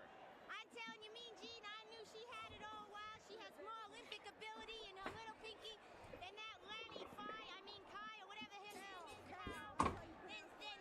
Did Moolah get in your way at all? I tell you, I was watching for Moolah this time. I brought my towel to make sure I brought some because she's bigger than me.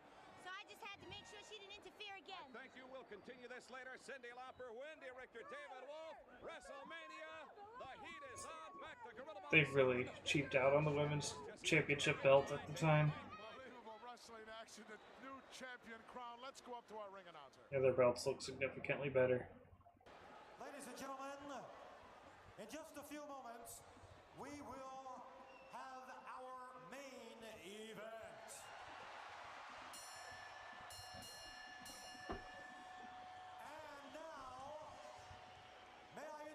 to you the guest ring announcer, certainly one of the all-time baseball greats, former manager of the New York Yankees, and New York's #1, Billy Martin.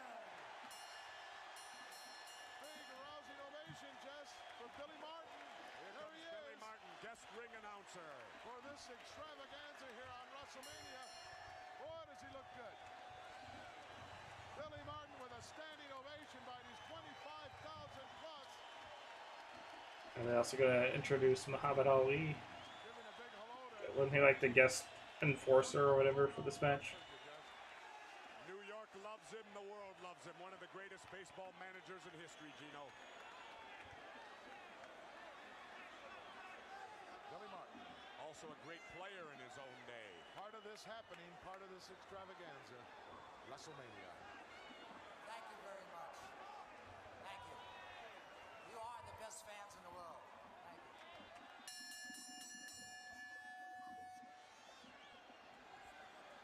Now, ladies and gentlemen, I would like to introduce to you the officials for the main event.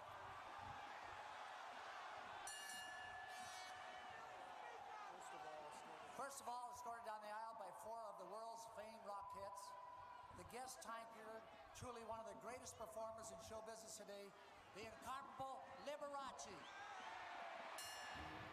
Liberace about to make an appearance here in the garden. There he is.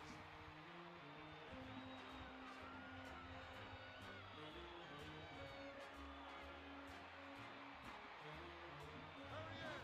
What a spectacle we got here, Gino. Unbelievable. The greatest thing I've ever seen in association with the world of professional wrestling. And how they all get there. They're, forget the word is called for those, but they're tussle thingies, fluffy things stuck on the top rope. At least gets it caught on there, I should say. Those girls got nothing on him. This is a happening, folks.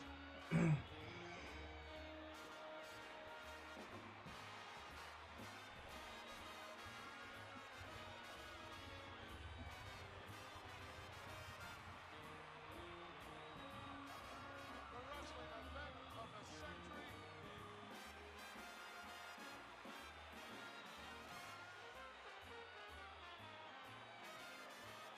Look at this. Fans loving it. They're on their feet.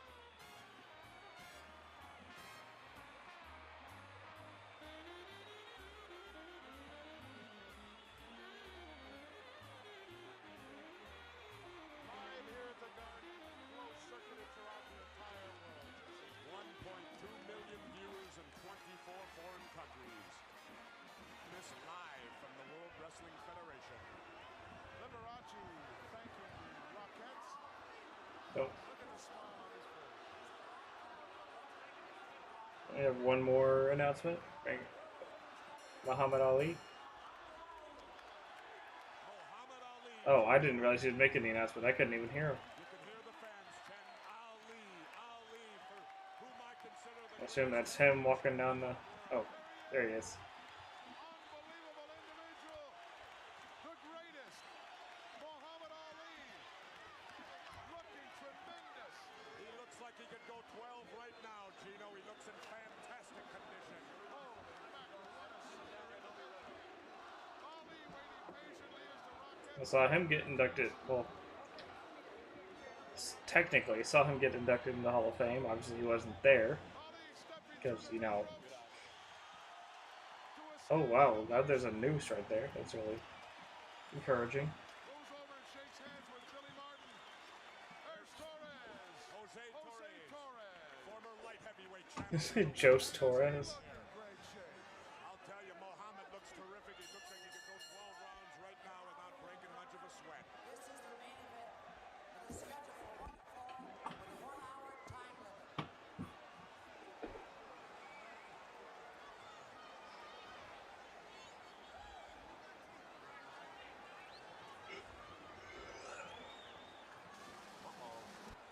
I hear the drums, Jess.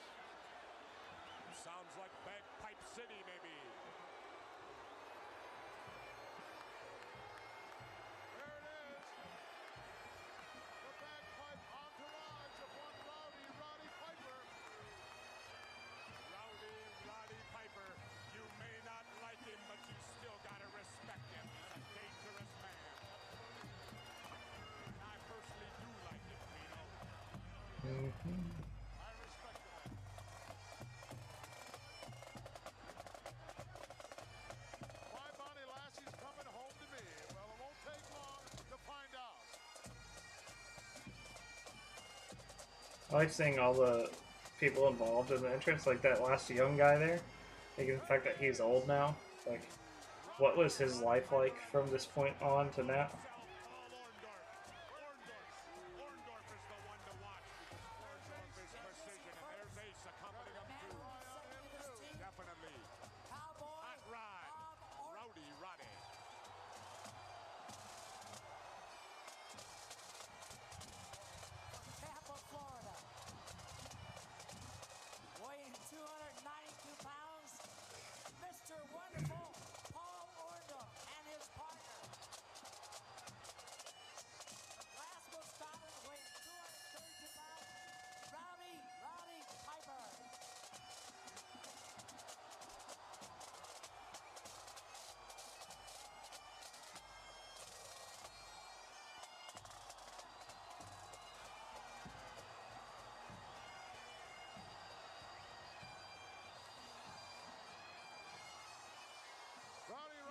Smile on his face, looks extremely confident as the big one's about to go down here on WrestleMania. Mr. Wonderful, Paul Orndorff, Dangerous Man, Mr. Wonderful, Rowdy Piper, and Ace Cowboy Bob Orton. They're ready. They've trained hard. What a matchup this is going to be, Gorilla Monsoon. Holy macro, pandemonium will undoubtedly break loose.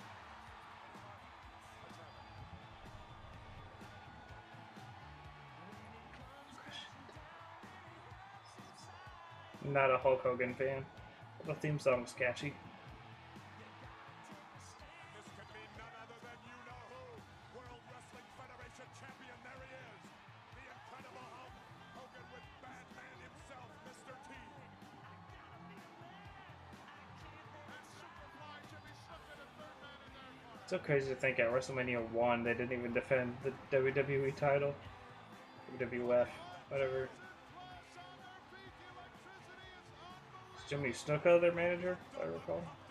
WrestleMania, the greatest in wrestling history, is taking place right now. Right now. Mr. T and the Hulkster and Superfly Jimmy Snuka. What determination.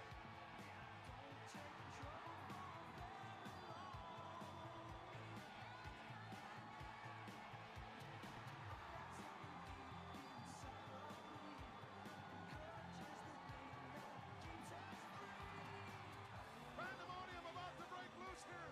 All 6 men in the ring, 8 men counting the referees, and Billy Martin looking for somewhere to bail out. There they go now. 2 referees still in the ring in the person of Muhammad Ali and Pat Patterson. Jimmy Superfly Snuka. Unbelievable. Mr. T looks in great shape. Hogan looks in great shape. Piper looks tremendous. And off comes the road of Mr. Wonderful. And he looks like a Greek god. He doesn't have to take a back seat to anybody. Mr. T giving a welcome here to the multitudes as WrestleMania makes history. Ace Cowboy Bob Orton will be in the corner. Outside, Muhammad Ali has been assigned as the outside referee, which is just as important as being inside and maybe more so. They put him in a position where they feel a lot of action is going to be going on and they want someone out there to control it. Pat Patterson will handle the activities inside the ring. Patterson now trying to get 2 men to leave the ring. I'll tell you.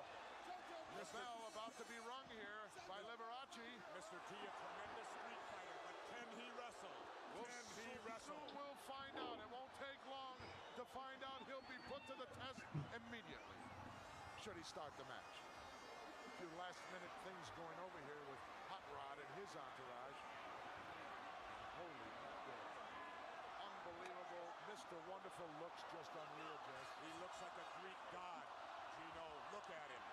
Mr. Wonderful, a precision machine. There's Hot Rod Piper, Rowdy Piper, Mr. Wonderful, and Ace Cowboy Bob Orton. Mr. T may have bit off more than he can chew.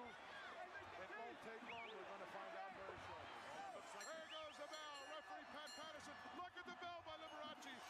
Oh, look at that bell, Jed. Unbelievable, unbelievable, Gino. Mr. Wonderful starting this match out with the Hulkster. Big scores to be settled here as the happening of the century is about to go down here on WrestleMania. Brought to you by the World Wrestling Federation. What excitement and action, and what extraordinary athletes are involved in this confrontation. Mr. Wonderful looks awesome. The champion looks as ready as ever. Both teams precision trained. Unbelievable coming to this moment. This moment, the biggest match in the history of wrestling. Little confrontation now in the corner as Rod wants to tag. He wants in there with the Hulkster. Actually, it wasn't even necessary to tag there. No contact had been made. Piper in the ring now. Look at Mr. T jumping up and down on the apron. He's trying to get the Hulk's attention. He wants in. Oh, the Hulk hurt him now. No, he didn't. Oh, the crowd's now telling the Hulkster. You look at T says, please let me in. Can you believe this? Unbelievable. Mr. T is volunteering to take on Roddy Piper. He wants a piece of it. There's the tag. Mr. T looks in excellent physical condition, been living on tuna fish and water here for the past 3 or 4 weeks. Look at the look on Piper's face, one of disdain and disgust. The fans are chanting T, and they're going nose to nose. Mr. T and Roddy Piper nose to nose in the center of the ring. Oh, slap across the face. And Roddy Piper versus Clubber Lang. Let's go. Look at this, they're exchanging slap. Oh! Piper now goes behind quickly, takes him down to the canvas. Mr. T was the nice sit out. Switch but didn't get out. Sit out and turn it again by Mr. T, and Piper riding him. Mr. T unable to get out now. There's a nice switch and he does get out. Whoa! Piper doesn't like that. Tried 2 sit outs. Remember JCP. Yeah, so it would be Jim Crockett Promotions. Would be the name for WCW at the time. That's what they went under. I was thinking about that like an hour or hour and a half ago. I couldn't remember. Just now I remember. JCP. Jim Crockett Promotions. Piper's glaring out at the people. Look at the look of disgust on his face and intensity here. Determination. Tie up now. T throws him off. Showing us some power. Been working on that for quite a while. Regardless of how wrestling was at this time, if it did what it needed to by setting up this event, which would single-handedly pretty much be what boosts wrestling into the mainstream stratosphere.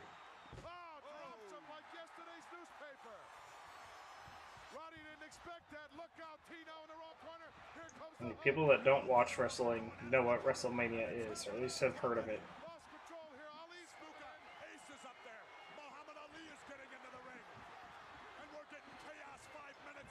So they go, yeah, I've heard of WrestleMania.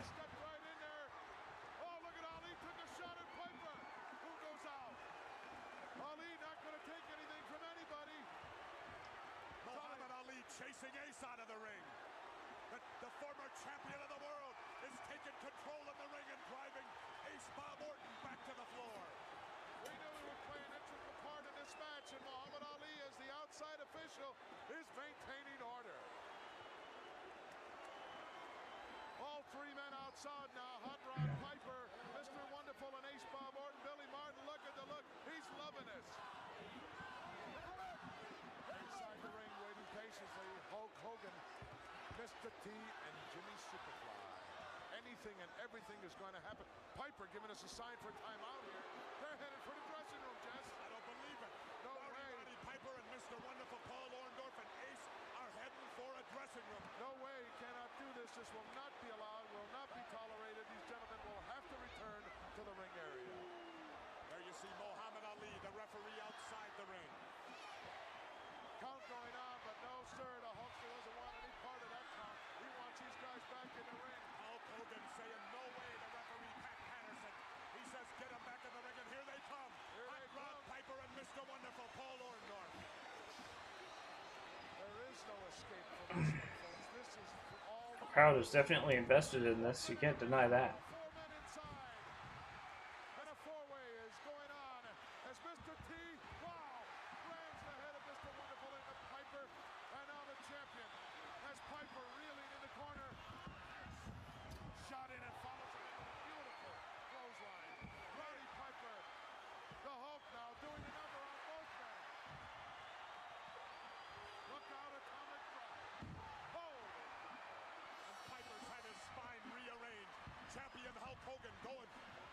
bouncing Piper's head off the canvas. He's pounding it off the canvas. Referee Pat Patterson doing nothing about it. Well, the referee is distracted by Mr. Wonderful, who's inside the ring and doesn't belong in there. In the meantime, it's payback time for the Hulkster. And a rake of the eyes gets Roddy out of there temporarily.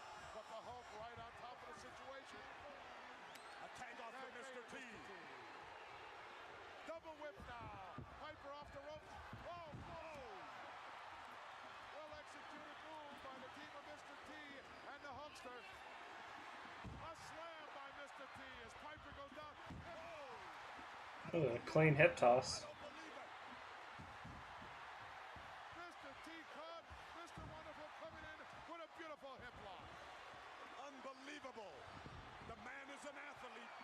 And a tag off and the champion Hulk Hogan into the ring. And Roddy Piper's punching at ghosts. Piper doesn't know where he is. In the meantime, Orndorff making himself conspicuous by being in that ring a whole lot more than he should be. Throw in now by the champ. Oh, what a boot sends Piper backwards over the top rope to the concrete arena floor. Uh-oh, look out! Look out! And Mr. Wonderful came up from behind and nailed Hulk Hogan. And Hogan is out on the cement floor now, Gino. He had something in his hand, I think, Jess. I couldn't really tell. Look out! Piper with a chair across the back of the Hulkster. Ali is out there. Look out, Mr. T going out. Pandemonium breaking loose here in the garden. Yeah, it's kind of lost all sorts of order. Hogan and Mr. T should win by now because of disqualification, right? There's nothing saying this is a no disqualification match or no holds barred or whatever they call it during this time. Along with his partner, Roddy Piper, and the Hulk just finally making his way back Excuse in the me. ring. He's hurt. He's hurt, Gino. He's definitely hurt. Rake across the eyes by Roddy Piper. Hogan stumbling over in the corner, and Mr. Wonderful's working him over now. Hogan is in trouble. He's in Piper and Orndorff's corner. And you can bet there's going to be plenty of damage done here. Look at now. Piper is taunting Mr. T to come into that ring. Turn the referee around. What are they going to do now to the champion? Down, double team effort here in the corner. Maybe triple team. I can't see where Ace is. Here comes T. Patterson trying to hold him back, but he's a house of fire. He's having to be dragged back physically. Referee Pat Patterson trying to restrain Mr. T and get him back to a neutral corner. Hogan is down, and now here comes a double team. Mr. Wonderful and Roddy, what are they going to do? Double atomic drop. Double atomic drop, and Hogan's hurt. He's hurt. He still takes the same falls. Having two people do it doesn't do much. Trying to maintain some semblance of order here. They don't really push him down, they just lift him up and drop him. Wonderful drops a knee on the champ. And so far, this None of their weight is put on him or anything, and they don't have any force in shoving him down. to get to his partner, but boy, did he give it a shot. At least for like a double powerbomb, you could argue two people are shoving him down, so there's twice as much force. But with an atomic drop, you're just lifting him up and dropping him on his own legs. As Ali now goes back to his floor position, and Patterson makes sure. Well, Mr. T is inside the ring now. He's got it. There he goes. Can't make a tag while you're standing in there. Suplex. He got him. Wow, Mr. got the Wonderful. big guy up. I'll tell you, Paul Orndorff looks in the greatest condition I've ever seen him in, Gino. He's ready for this match, and he's got the champion in a world of problems. There's a tag to Roddy Piper. The continuity being shown by the team of Piper and Orndorff, which really, I can honestly say I haven't seen yet on the part of the champ and Mr. T. Maybe it's coming, but that continuity is so important if you want to be successful. Look at this. Roddy just ran across and leveled the champ with a big right hand and a knee lift. Sends the champion down for the cover. He's not going to get him. He got about 2 1/4, though. He's got Hogan in a bit of trouble. Tag Tag off. quick tag made. Mr. Wonderful now setting something up here. Look at this off the top turnbuckle. Elbow right to the back of the neck of the champ. Sends him down to the canvas once more. And Mr. T can do nothing but look on. Champion with enough left to kick out. As he's in serious problems. This is tag team wrestling, Gino, and right now, I gotta say that Orndorff and Piper look the better precision team out there. Absolutely, no question about that. Nice backbreaker by Mr. Wonderful. And the champ is absorbing a great deal of punishment here. Look at the agility on the part of Mr. Wonderful. Orndorff up on the top turnbuckle. What's he gonna come off with? A flying knee. Oh, he got caught. Mr. Wonderful missed it. Hogan's crawling over, trying to tag his Wonderful struggling to his feet. Can he make the tag? Hogan is crawling. Wonderful's over. He made it. He made the tag. I mean, this is a long-ass tag rope. He gouges Orndorff. He gouges Piper. There's that street fighting coming into play as Mr. T unloading with lefts and rights. Look out. Pearl Harbor by Roddy Piper as they do a number on Mr. T, who's now down on the canvas. And Orndorff putting the boots to him. Mr. Wonderful, Paul Orndorff, and Roddy Piper putting the boots to Mr. T. And now we'll see if Mr. T can come up with that Southside Street Savoir-faire. Down now is Roddy Piper behind him with that tight waist ride. And T slips out the back door, comes up with a single leg. But no, Orndorff with that good balance stays on top. Mr. T is still with that hand around there. Could end up with a fireman's carry here. Action personified here in WrestleMania. And now Ace up on the apron as the chant goes out, T, T, T. But still in control. Look at that cheap shot by Hot Rod.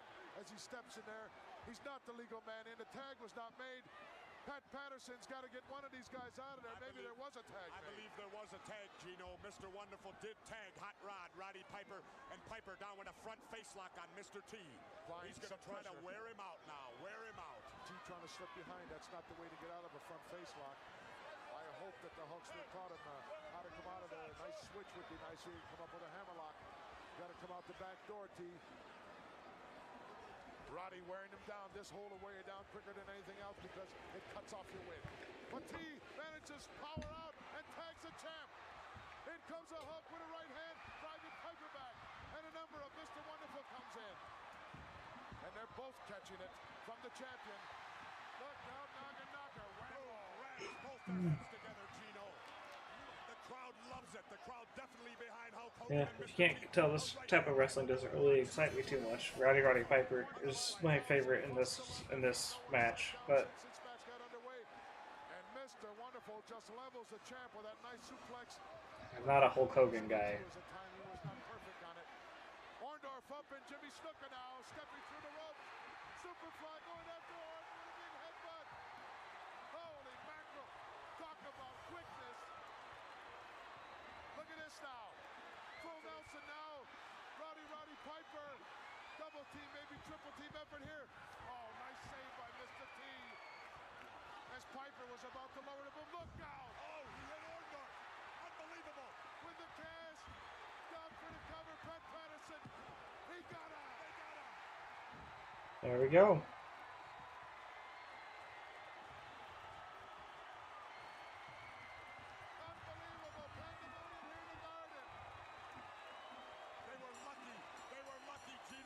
Hogan moved out of the way, and Cowboy Bob Orton hit Mr. Wonderful Paul Orndorff with the cast. Ace Orton delivering the blow to beat his own team.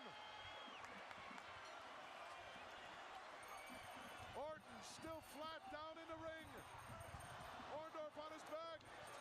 Rowdy just knocks out Pat Patterson with one shot. Roddy Piper hitting referee Pat Patterson. He's still down. Mr. T looking and the over. winners of the main event, Orndorff, I can't believe this. Hogan and Mr. T. There's the winner. Look at this. Mr. Wonderful gets up. He doesn't know what's happened, Jess. All he sees is Mr. T and Jimmy and the champ in front of him, and none of his guys around. Unbelievable. Paul Orndorff just coming up conscious of being knocked out. Orndorff holding his head where he got whacked by that cast. Compliments of one ace Cowboy Bob Orton, who tried to deliver the blow onto the champ, but champ had enough intuition and enough speed and agility left to get out of the way. Still, Orndorff holding the back of his head, doesn't know what's gone down here at this unbelievable event. Just trying to make his way out, and the champ saying, hey, shaking hands now with his partners. The threesome with their hands raised. And Orndorff, bent out of shape, doesn't really know what's happened. I don't think Paul Orndorff realizes that it was Cowboy Bob Orton ace that hit him and knocked him out. There's the word.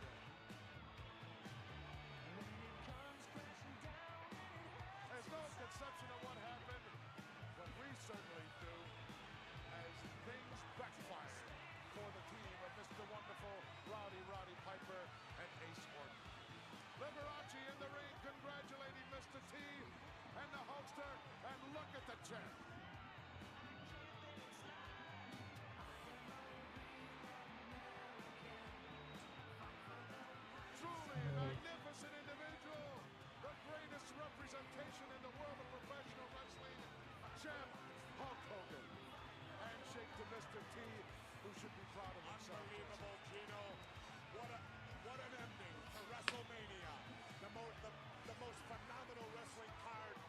put together in the history of professional wrestling. Never will be duplicated, I don't believe. Fans loved it, the champ and Mr. T now with Oh, this will never be duplicated. Oh, we've had some bigger showcases. Even in the next few years, we've had some better WrestleManias after this one. But Muhammad Ali, congratulations. Billy Martin, everyone shaking hands. A happening has happened, folks.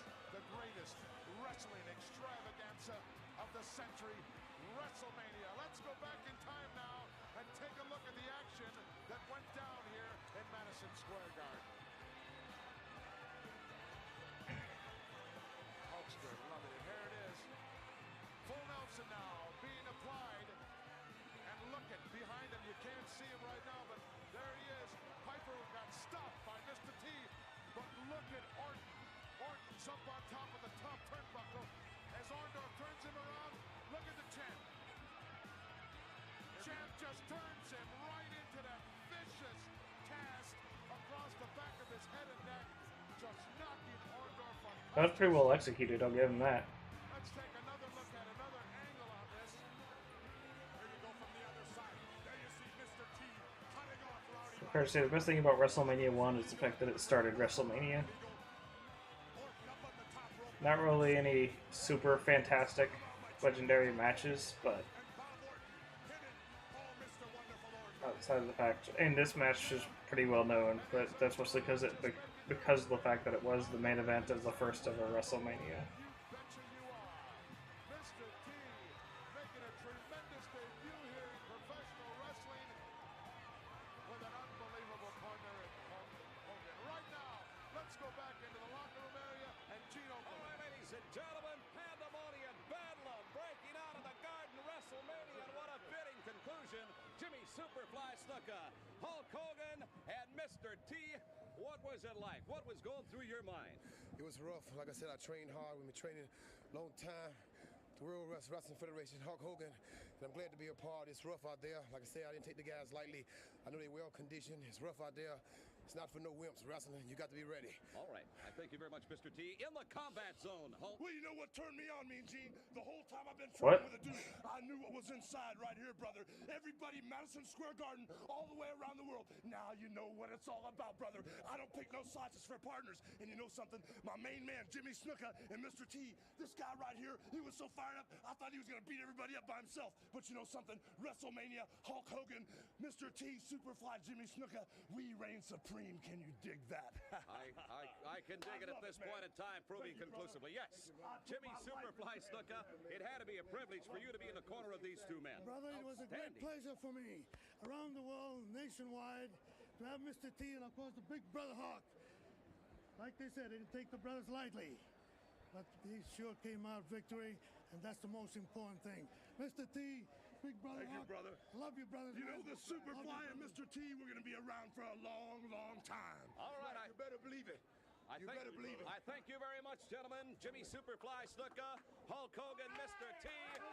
WrestleMania, truly everything that they said it was going to be. Let's go back to ringside once again for Gorilla Monsoon and Jesse the Body Ventura. Unbelievable, Gene, along with the Hulkster and Mr. T, and he certainly got an education and proved a lot of things to a lot of people, did he not, Jess? He definitely did, but let me tell you, I'm sure that we have not heard or seen our last of Roddy Piper and Mr. Look at Jesse Ventura. You can't copy that amount of swagger or just your appearance. Thank everyone for being with us at this happening, this WrestleMania, this wrestling event of all time. Gorilla Monsoon, along with my colleague, Jesse the Body Ventura, saying so long from ringside. Unbelievable, Gorilla.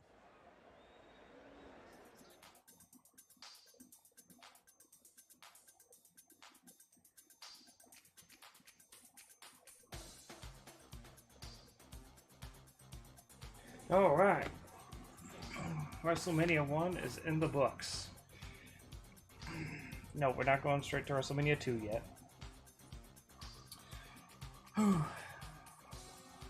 Well then.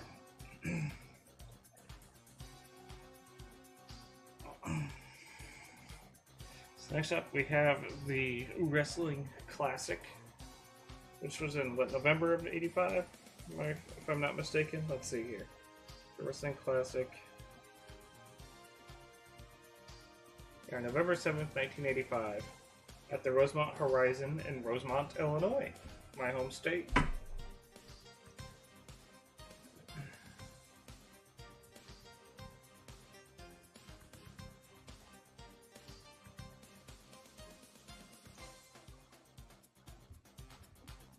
So let's see here.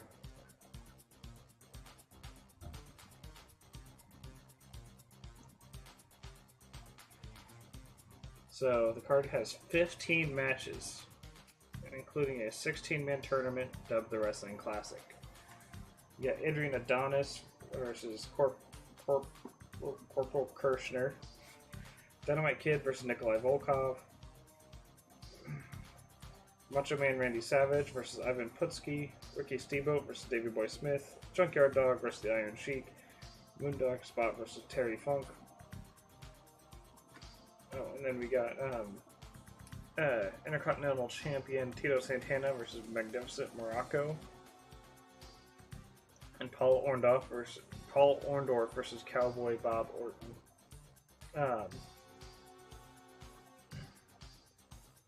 But then the main event, we have Hulk Hogan defending his WWF title against Roddy Piper.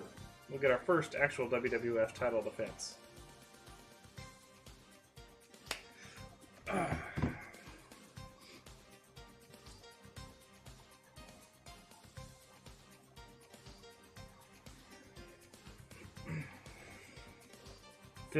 Yeah.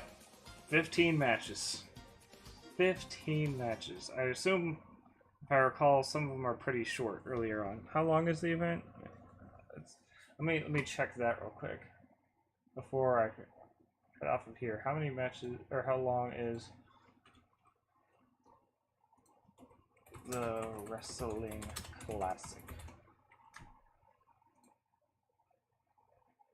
Yeah, it's the same, like, it's not even 2.5 hours long. So, some of those gotta be pretty darn short. Let's see, assuming that the entire thing is in ring time, there's no time spent outside of the ring, which obviously is not true, but if it was, that'd be what, 146 minutes divided by 15? That'd be about not even 10 minutes per match. Which is obviously going to be shorter than that. The earlier matches are going to be quick, I think. The first round's going to be pretty darn quick. If I recall. It's been a minute since I watched this. But, yeah, that'll be in our next one. I don't know when I'll do it yet, but could be tomorrow, could be, I don't know, sometime. But, yeah. AEW could never. Yeah, let's just look up, let's just say, I don't know, let's check AEW Revolution this year. AEW Revolution's card this year. I had how many matches? I had 11. Okay. But, the match, or how long was AEW Revolution? How long was AEW Revolution 2024? How long was it? It's probably around 4 hours. It doesn't tell me, but let me say around 4 hours. But yeah.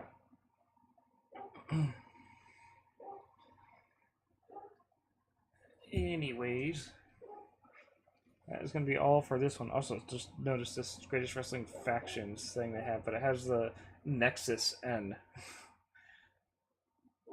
Featuring 20 of the coolest, baddest, and most dominant stables in sports entertainment history.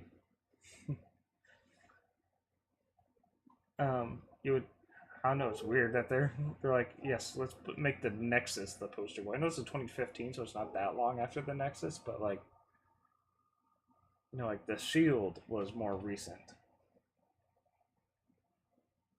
I don't know. It's just weird to me. But now, but Forbidden Door. Oh, yeah, let's see. How long was AEW Forbidden Door 2024. That had 16 matches.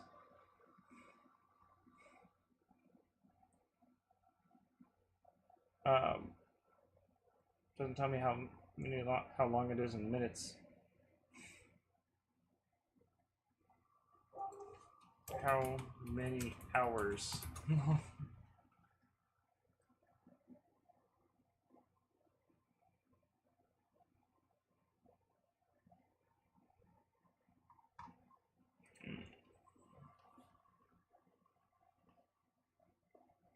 It doesn't tell me how long it is. I want to know how long.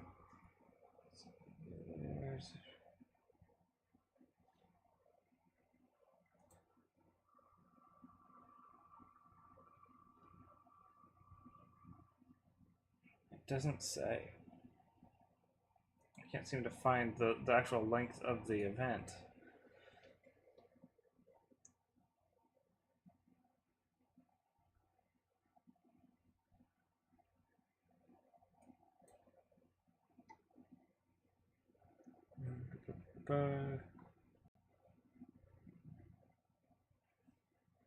Didn't watch pre-show because the main show. Oh wait. So the main show is already 4 hours. Plus there's the pre-show. So I just search up AW Forbidden Door 2024 0 hour. That's an hour and a half. So the whole thing is like 5.5 hours for 16 matches. Whereas this will be 15 matches in 2.5 hours. Granted, Forbidden Door is, I'm sure, the better pay-per-view. Like in terms of match quality and everything. But